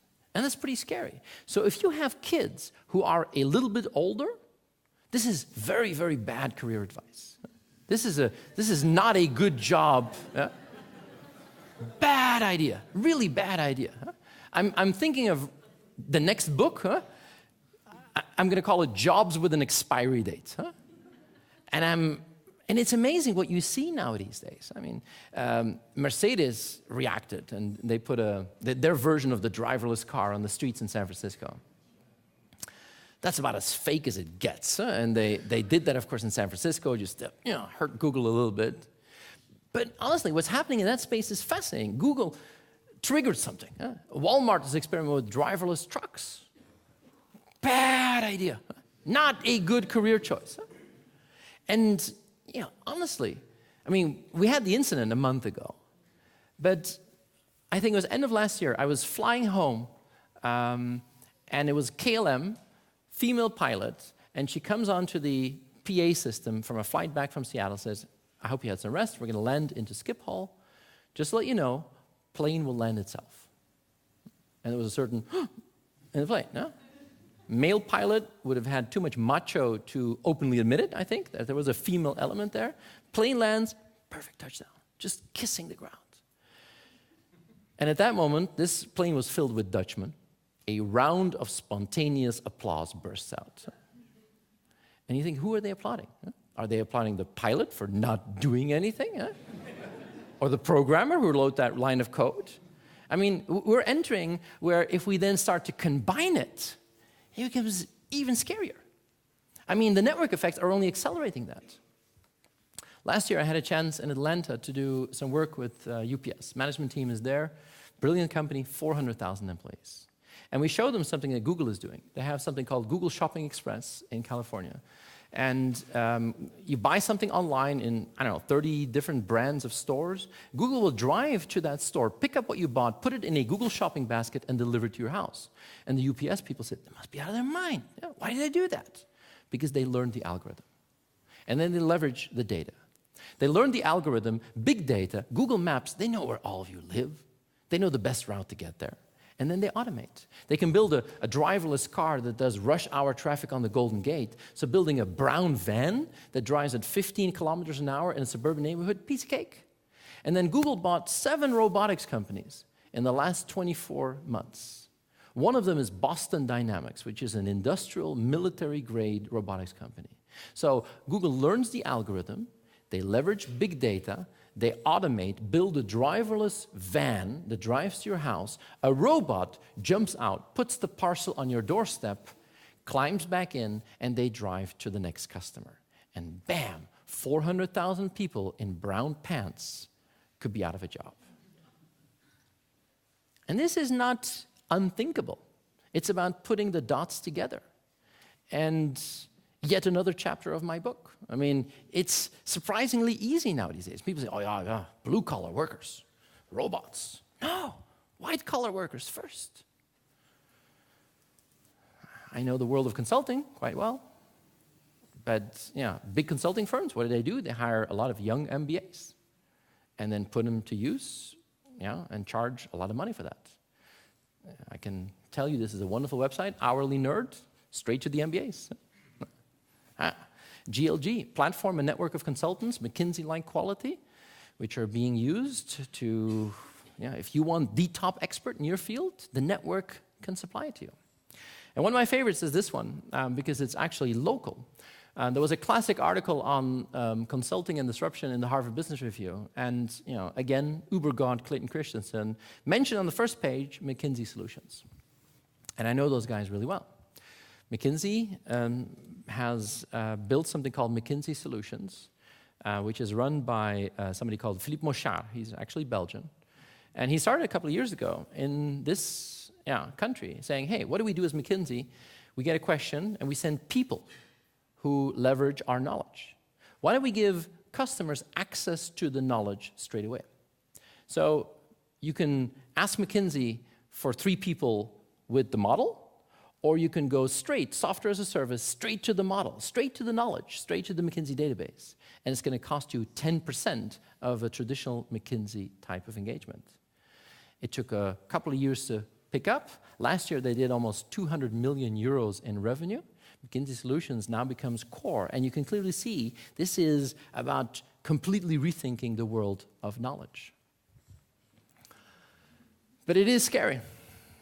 2 nights ago, I watched it. This was fascinating. So he did an announcement about a month ago saying, we're going to use something new. And 2 nights ago, he introduced the Powerwall. The Powerwall, which is a device that, if you have solar panels on your roof, can store the energy to not just power your car, but power your entire house. And he did a truly interesting presentation where he said, listen, this is CO2. This is where we are. That's what it's going to be. It's pretty bad. But actually, in the US, if we want to cover all the electricity of the US, that's the amount of solar panels we need to completely get away from any type of CO2 intensive. So no more nuclear plants, no more carbon plants, no more coal plants. This is the amount of solar panels we would need to cover all the electricity needs of the entire US. Oh, and by the way, if we zoom in, this is the batteries that will be needed to actually supply that. And he said it's not unthinkable. In 20 years' time, we have the capacity with our technology to actually change it completely, that we become CO2 neutral, and that all of the electricity won't be generated anymore. We can actually get America off the grid, and in 20 years' time, we can actually make this a relic of the past. The impact was huge. electricity companies changed their name overnight. But it's interesting. Yet again, a wonderful chapter in my book. Huh? But the best part, and I love this, is that I took a big telco, a management team of a telco, to Google X a couple of months ago. And we had a chance to go to the research labs with a wonderful project that I've been observing for a long time called Project Loon. And I always thought it was corporate social responsibility. What they do is they float a balloon into the stratosphere, 30 kilometers, so twice as high as airplanes. And then these balloons can give an area on the ground of 5,000 square kilometers free Wi-Fi at 3 to 4G speeds.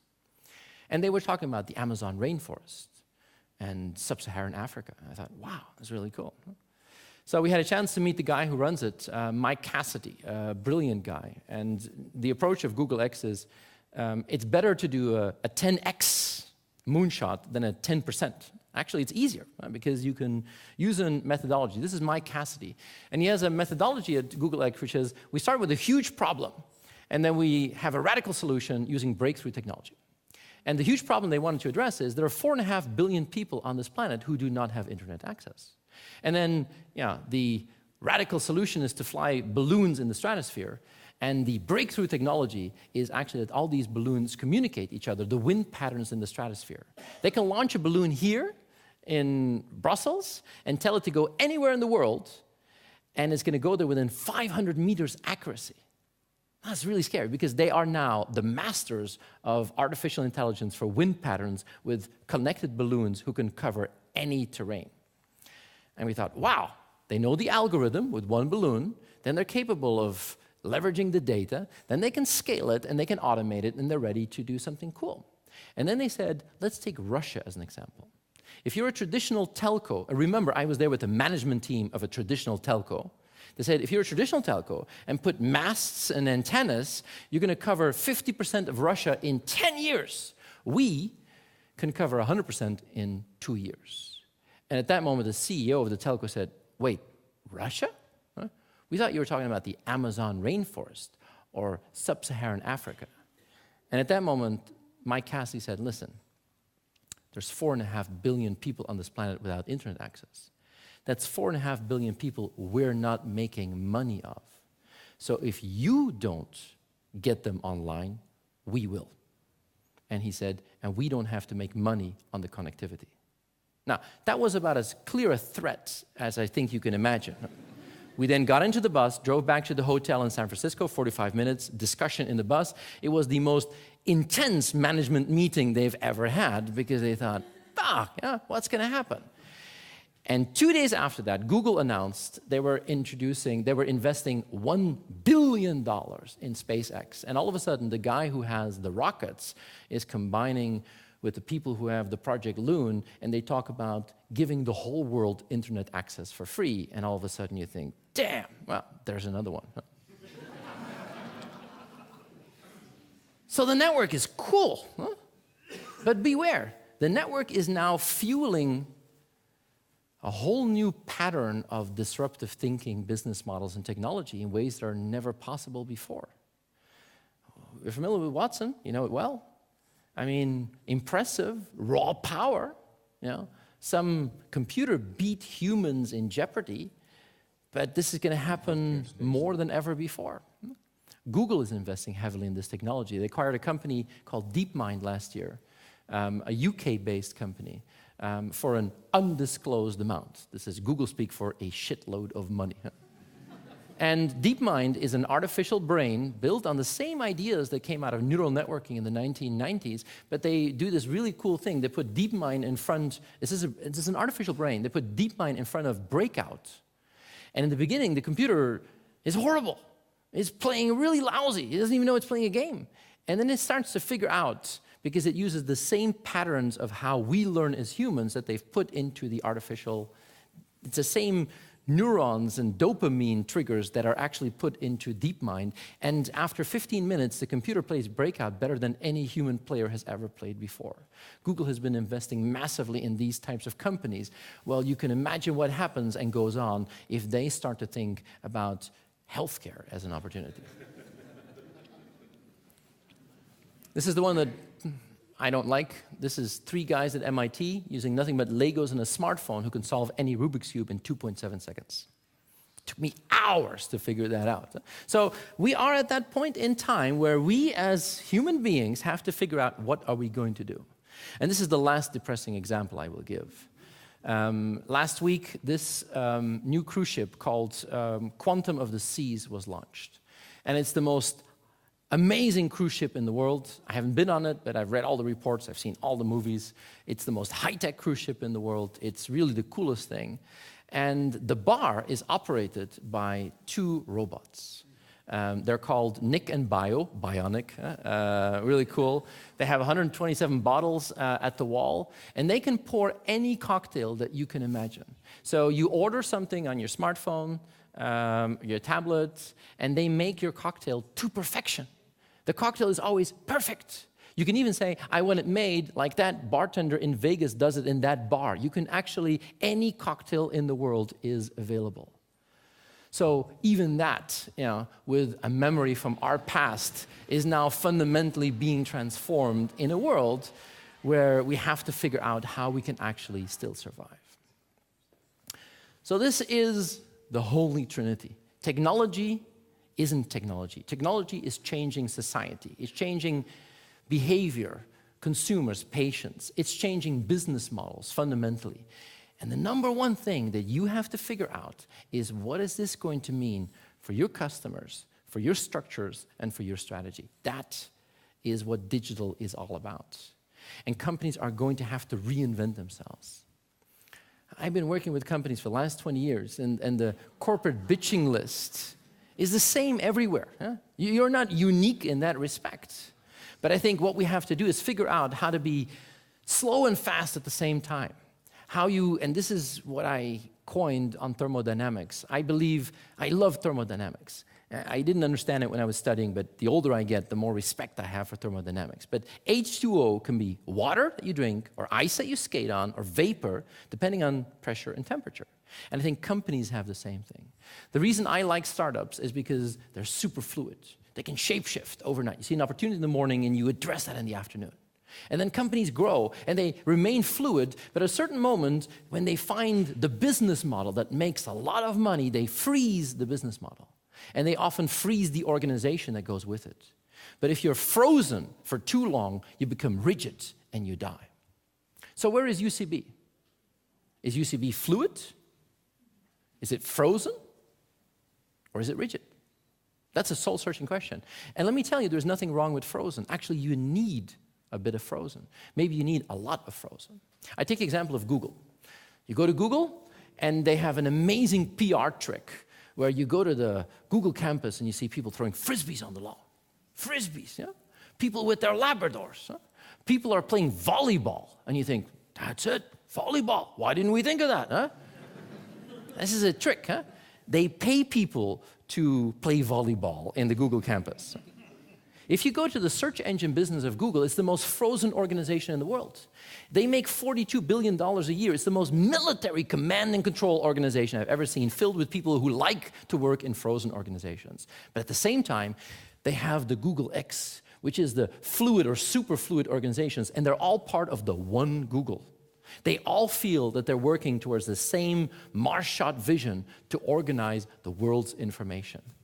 And that, I think, is the fundamental thing. It's not about technology. It's about figuring out how you can survive and really last in this environment. Now, let me bring this to a real close because I'm running out of time. I've given you a lot of examples. There is no magical answer. You're going to have to figure it out for yourself. But I think, doing what you've always done might not be the right approach. Maybe you're going to have to figure out how to do it differently.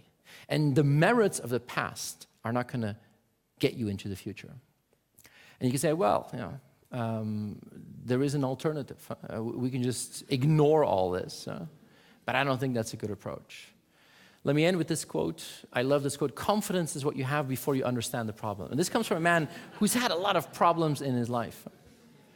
I get inspired by people every single day. I read a lot, I see a lot, but I've never seen a tsunami of change coming. Let me end with 4 simple pieces of advice. First of all, think like a startup.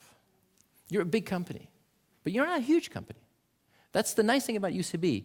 You're big, but not huge. I think you have the potential to take some of that entrepreneurial spirit and think like a startup. 2, you have to figure out how to combine the strength of the structure with the power and innovation of a network and learn how to leverage the network even more. And 3, don't overdo strategy. Just do stuff, experiment. Big companies like yours are sometimes afraid of their own shadow. They don't dare to make mistakes. Think like a startup who is not afraid of failure, but don't over-strategize. This remains the greatest strategic thinker of the last century when he said, everybody has a strategy until they punch you in the mouth. I think that says it very, very clearly. But the number 1 tip, every company that has inspired me has a focus bordering on the maniac on this bottom line, which is P&L, and that's passion and leadership. If you can empower that, I think you have the ability to do amazing things. I would say, thanks for listening. I hope you have an amazing time on the 21st of October. Party like it's never going to happen. And sometimes I scare people, but let me end with one final quote. Sometimes it's right in front of your eyes. I was born in '69 when they put Neil Armstrong on the moon. That's an amazing, it's like building the pyramids or the Panama Canal. This is huge. But 3 years later, in 1972, somebody patented the idea to put wheels under suitcases. Now let me sink that in. Neil Armstrong, man on the moon. 3 years later, people say, oh, wheels, suitcase, put them together. Now that is, sometimes it's right in front of your eyes. I can only wish you a lot of inspiration. Thank you very, very much.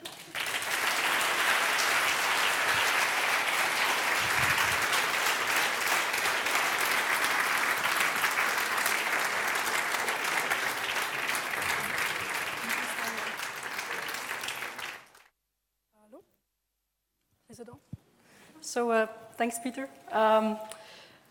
At the beginning, when you arrived here, you said that when you give a presentation, you always try to put on an extra slide or extra information. It's been since November that I've seen you in Ghent, and there's been too many new slides, so I still have to digest. I had prepared some questions, but I have to adapt some of them. The goal was to first start with a Q&A here, but you took your time, yes, so we're running a bit out of time. So what I'd like to propose is... Do we go straight to the panel? To the seats, yeah. So we would have to move up the screen here first. The presentation screen, yeah. So we actually are going to invite Fabrice van der Laan, take a seat, Herman de Prins, and Peter.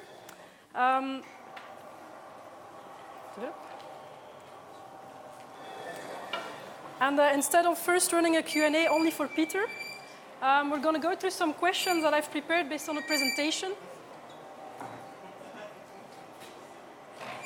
Yep. And then you can pick up on the questions I'm asking and see if you want to add something, have an extra comment. Also for the people who are here via link, don't hesitate. We have people reading the questions you may have. So very first question, actually. Peter, you talked about disruption within pharma, and you focused on new companies.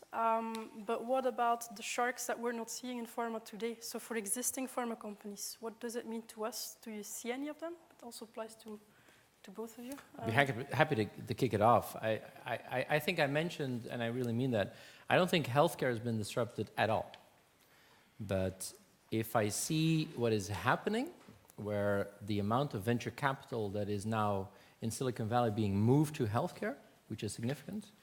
If I see the most interesting part of healthcare isn't Silicon Valley, but San Diego, where a lot of the biotech companies and IT companies are almost merging to create new types of environments, you can feel that there is something there. The amount of money, talent, and ideas that are being thrown around, I think is significant.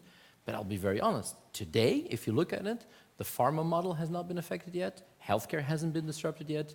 But we see a lot of signs that I think it could happen. I'm just, was take the same example of AbbVie and Gallico, which is shown here on the screen. So they have a collaboration. They are going to spend together up to $1.5 billion on a collaboration. They didn't specifically say on what they were going to work on, but I know that AbbVie is not pouring in that money just for Google's biologists. Yeah, absolutely. And I think we also live under some beliefs that we are well protected, you know. We are protected by the FDA, we are protected by the way we run clinical trial, we are protected by the physicians, you know, the slowest movers in your ranking from time to time about the evolution is, you know, I still want to have a relations with the patients. We were in Turkey 2 weeks ago, and I was attending, you know, and someone was attending a meeting where it was exactly the opposite of your presentation, you know? Someone standing still and saying, I'm a physician, I don't think the patients will have any kind of knowledge and any advice on what I'm doing, and it will remain forever. Yeah. You know? And when he says that, she was 26 years old. Wow.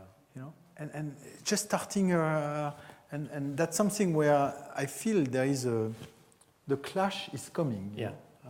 The clash is coming. I have a huge wow moment when you present, thinking, wow, everything's changing, we need to do something. It creates a lot of energy. And at the same moment, when I'm going to go back to my desk, I'm going to ask, but what should we do? I mean, looking at how the world is changing, pharma today not being directly affected, how can we turn this into an advantage within UCB? Well, I think one of the things that I think is interesting is how much of your time, effort, energy as a company, as an individual, as a group, do you spend on that, what I call day after tomorrow thinking? We all have jobs where today is important, tomorrow is important. We think about next year's budget. We think about, you know, products in the pipeline. We think about the things that are constantly taking all of our attention. But I think sometimes we need a little bit of mental bandwidth to say, what is the day after tomorrow? Perspective, ideas, and this is something challenging for every single one of us. I mean, how can we escape the day of today and tomorrow and think about this day after tomorrow realm?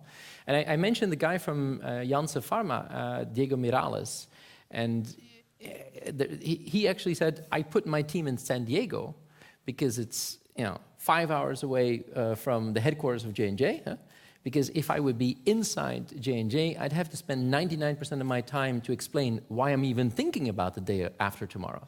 And I think it's that balance that companies have to get right, even as individuals.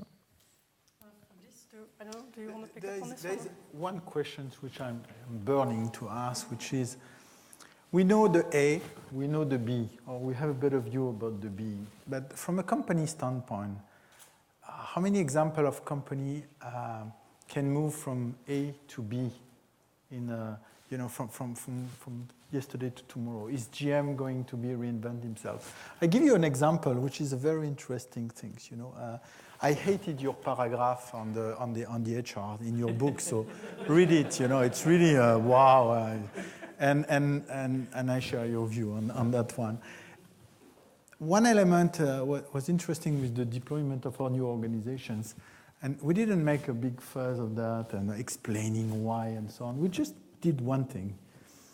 We moved from VP, executive VP, and so on, to head of. So if you look at our website and so on, our CEO has become head of UCB.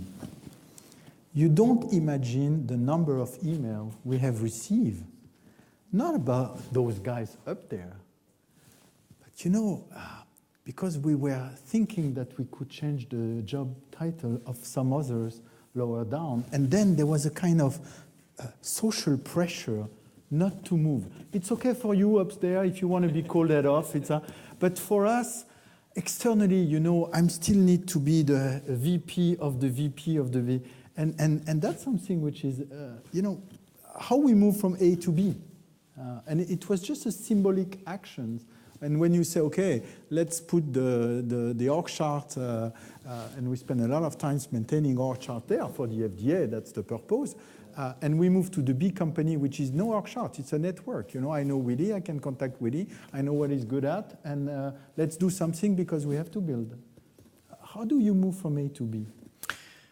It's the billion-dollar question, and I see many companies struggling with that. The first thing I would say is that if you go from A to B and you think that B is just, let's abandon the old structures, I think it's a recipe for disaster. And let's be honest, if you say, burn all the org charts, then tomorrow this is chaos. I mean, and the reason is because we're not capable of dealing with that. I also don't believe that it's about the abandonment of total control. I think the companies who use the structure where the structure works and who leverage the network where it's relevant, it's the combination. And I think what is interesting is most companies really know the structure, but many companies have lost touch with their internal network. I always take a mental example. I mean, if everyone here would say, tomorrow, we're going to quit UCB. Not that they're going to do that, but just mental exercise. And who would be the 5 people that I would take with me if I wanted to do a healthcare startup?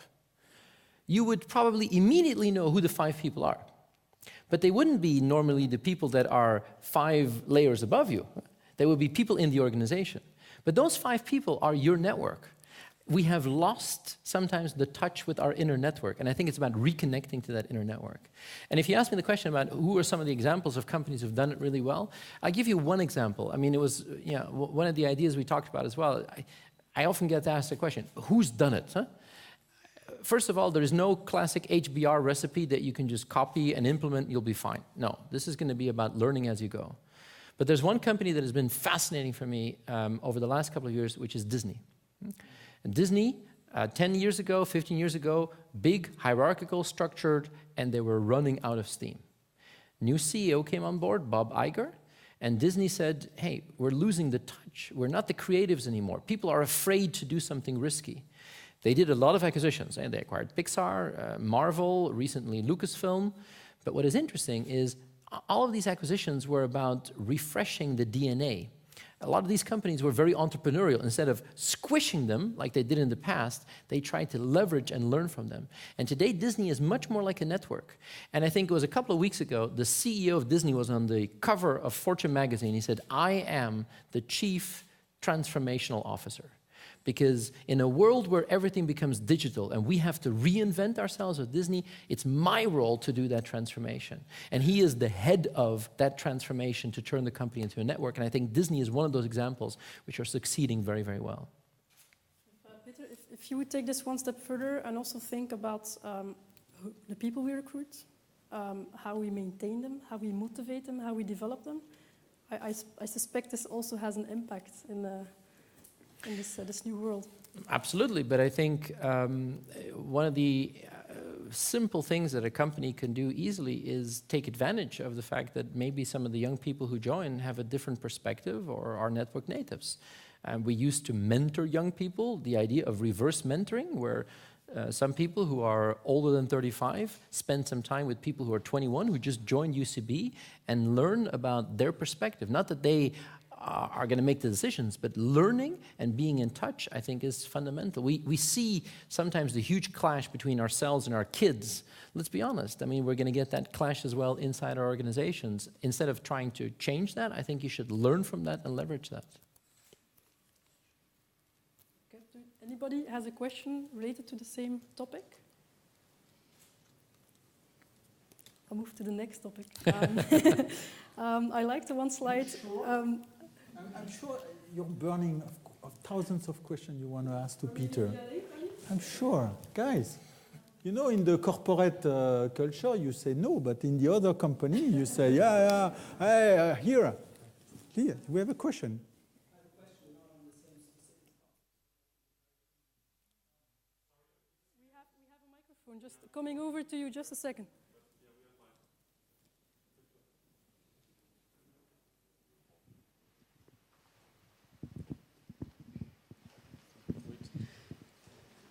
It's on. Yeah, thanks for a very fascinating presentation. I had a question, but not on the specific topic of hiring and developing, but on the evolution in the pharma industry as we move towards integrated health solutions. We're going to have to partner with companies that are far bigger and far more powerful than we are in the area of technology. And the question for us is how are we going to deal with that? How are we going to stay strong? How are we going to present a sustainable value proposition And I was wondering if you had thoughts on that and maybe some analogues in different industries as to how that worked out along the journey. Well, I think you're right. It's going to be about dancing with people who are stronger or bigger or more powerful than you. I think it boils down to the fact that you have a unique spirit. There is something that makes UCB unique. And instead of trying to be as the others, I think you should try to really focus and position on that.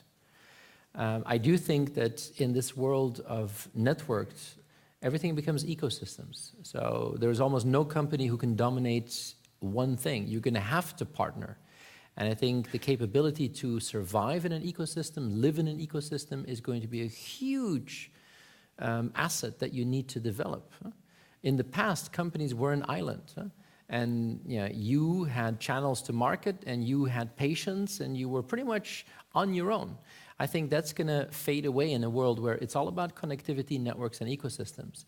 And I think the skill to survive in an ecosystem environment is going to be something vital for you to actually figure out how to do. But there are plenty of examples. And even in the Silicon Valley ecosystem, you see big ones and small ones working together. I think it's the new paradigm, and I think it's going to be an essential skill set for you to develop. But probably you guys are already doing that. I was thinking here, we should look at it on the spectrum of size, and we shouldn't think we're the small ones and they're the big guys. Actually, the PVU Neurology organized this hackathon 10 days ago, and that was with small groups, and we're going to learn to collaborate with those. At the same time, on the other end of the spectrum, some of you may have heard about the Apple-IBM collaboration. Well, they think of us as a very interesting company to work with. And actually this week we have some activity going on in Cupertino about that. So we'll have to learn to work across that spectrum of size and capability. Maybe just to add on to that, I think, I mentioned it earlier, UCB is a very interesting size as a company. I mean, you're big and small at the same time. In a worst case scenario, you behave like the big companies in the bad way and like the small companies in the bad way. But I think if you're clever, you can use the nimbleness of UCB to your advantage to be fast, and you can use the size that you have to leverage your scale. But I think, this is about a culture and a mindset more than anything else. Thank you. There was a question there as well. Yes, I moved in the room in the meantime.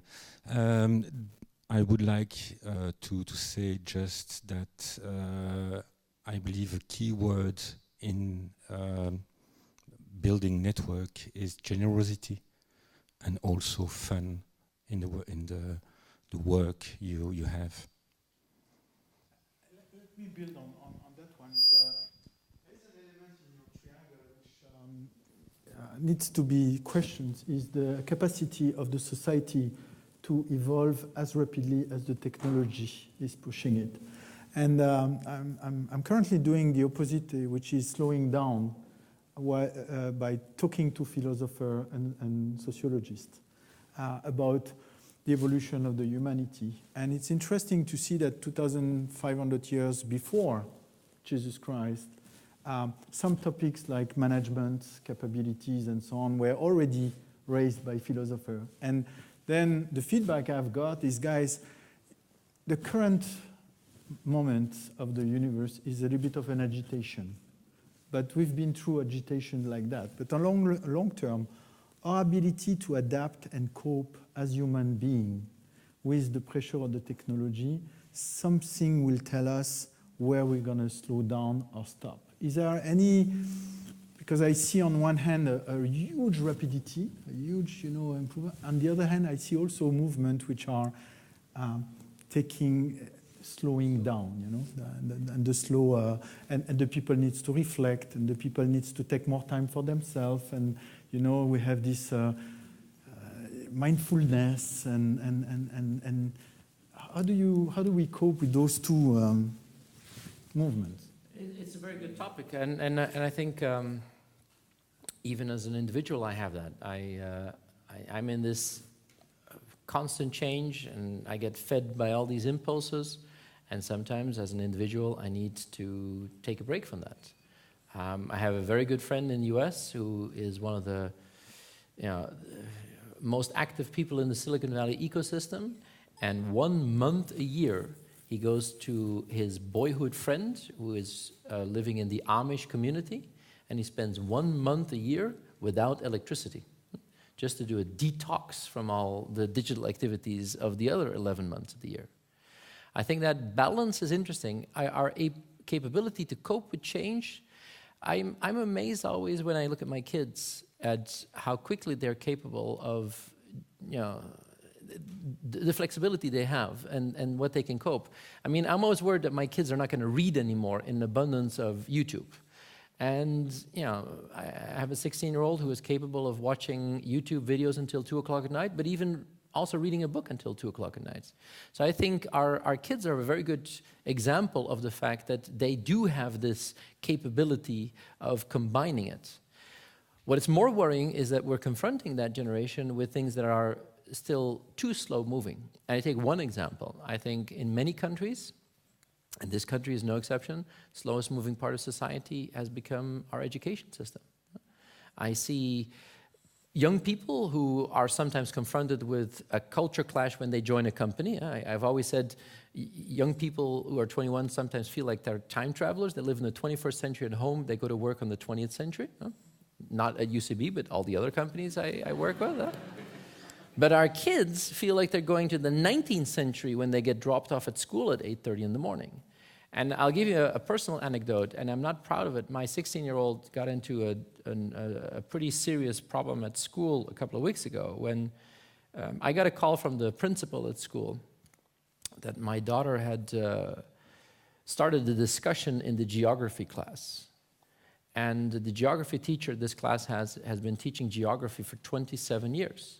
And she started the discussion in the class where the class said to the teacher, listen, no hard feelings, but actually for us, we've grown up on Google Maps. Geography isn't a real subject for us. And at the end of a very heated debate, the teacher started crying and left the classroom. That's pretty scary. And I think we have to, you're right about the balance, but we have to be very careful. I think one of our prime concerns as society is how can we help the education system to advance in a way that I think is more relevant and in tune with what is happening today. Coming back to your fun part, I mean, again there's no point in giving our kids stuff that is completely out of line. It's about rediscovering the joy of science, rediscovering the joy of an education system. That balance, I think, is essential. Thank you, Peter. There's a question from a link that came in. I don't know who will explain it. Or it's a question from François Haas. Yeah. François, you're muted. Can you hear me? Oh, yes, you can hear me, I guess. So, first of all, thank you very much for this presentation. It's really great. And as I had my first son, then I already see some of the jobs that I will not push him to go for. So thanks for this, even though in 18 years from now, probably the list will be different. But I was wondering, these disruptive companies, actually, do you have an idea whether the number of new jobs they create either directly or indirectly is higher or greater than the number of jobs they put on the short-term expectancy date, and if in case the balance is negative, how can this impact or could this impact actually their business model and growth opportunities? Well, maybe I'll take the first stab at that. The answer is very simple. It's a negative balance. I saw a couple of countries around the world have started to do the exercise. Holland just finished its exercise, where the Dutch population is at 16, 17 million, something like that. And the report just came out that these types of disruptive technologies could destroy 2 to 3 million jobs in the next 20 years. That's pretty scary because there are new jobs. I mean, data scientists and automation, it's very clear that those people have a job. But 2 to 3 million jobs that will be destroyed. And we don't really know whether we are resilient or creative enough to replace that with new opportunities. And I think this is scary. I mean, this country, for example, hasn't made that exercise yet. But for example, when we think about our pensions and our pension funds and pension plans, we still even haven't figured that into the equation. I mean, we're still extrapolating the past. We're still thinking it's 1999, and this is a scary thing. The politics has become a slow-moving part of society to even address this. So this is, I know this is not a positive note, but it's very clear this is going to be a negative balance. Fabrice, you wanted to add to that? I was just referring to something I read a couple of years ago, which was about the fact that the 30 to 40% of the jobs that will become available in 5 years, we have no clue what they are about right now. So back to your question and your comments on education is that we need to get them ready. But at no point we can get our kids being prepared for this kind of job, and that's where we start to have a kind of deviations with the system that forms people which won't have a job at the end because it doesn't exist. So that's the movement is also ensuring that we move from job, role, definition, and task to some people that express talent, express competency, have fun at expressing their talent and their competency. And just to connect some dots with what is happening in our company, we recently moved the HR team into the talent team.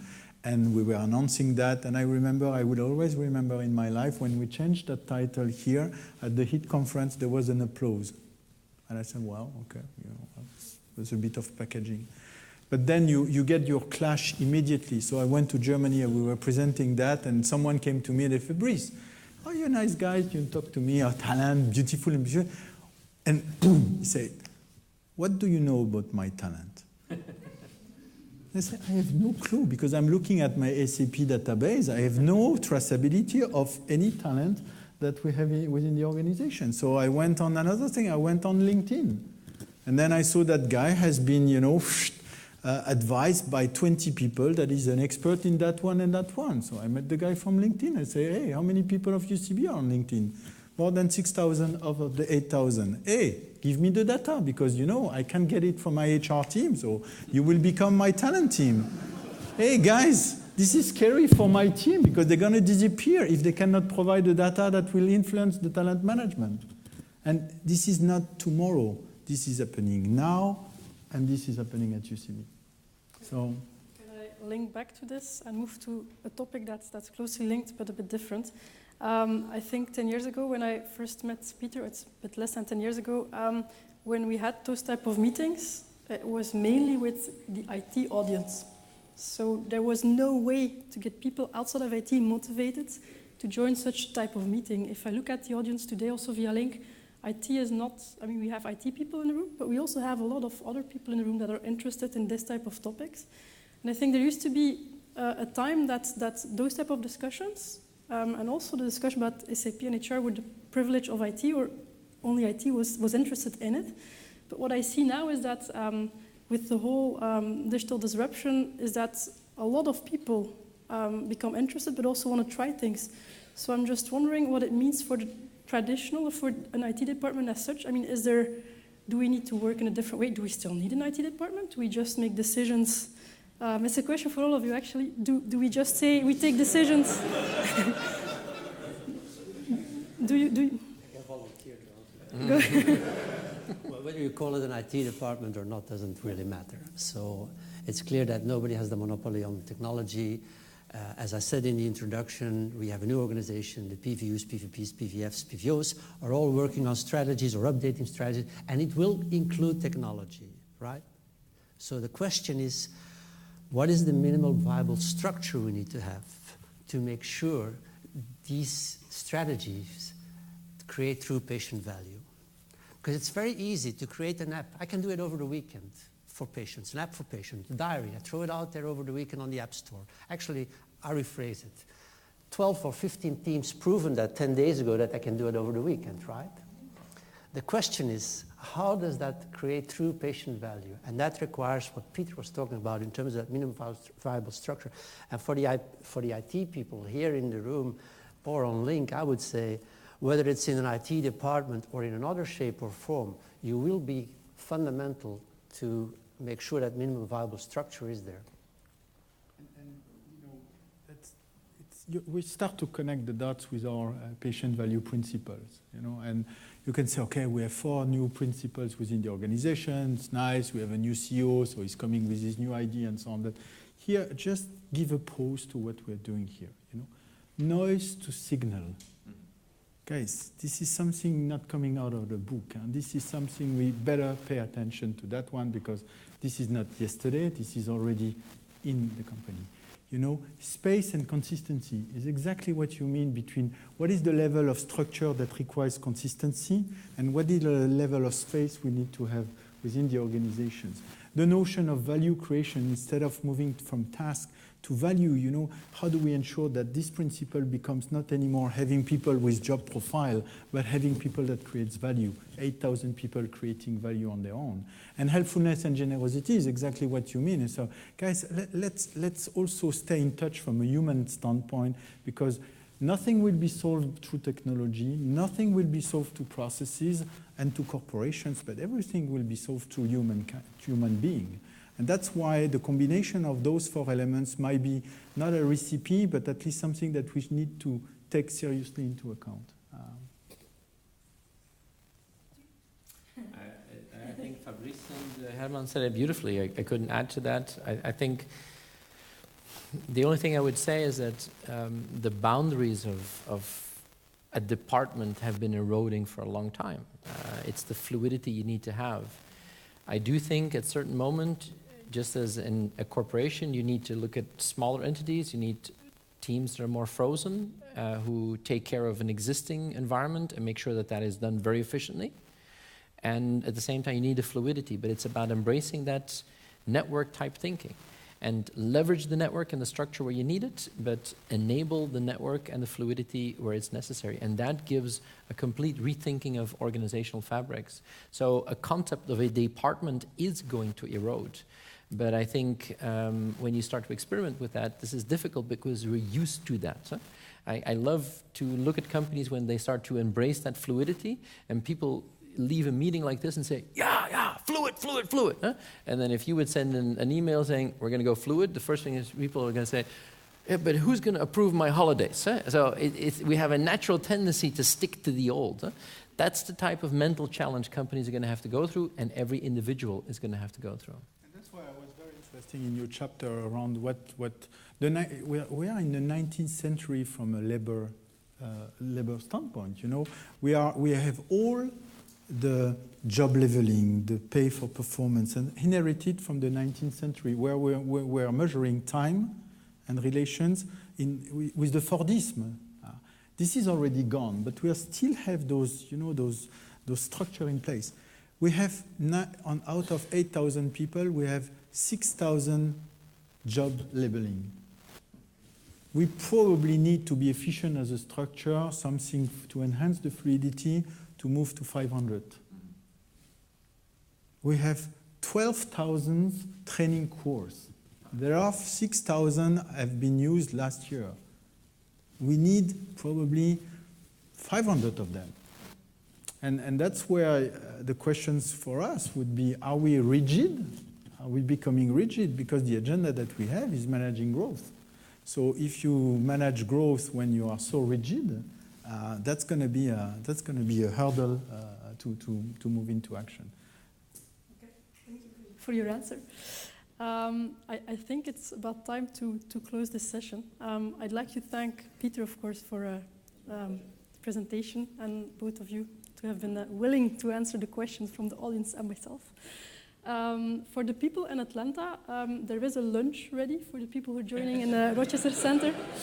For the people who are here in HQ, we are taking care of a reception. And for the people in Atlanta, I hope it's been taken care of, or otherwise you can ask afterwards.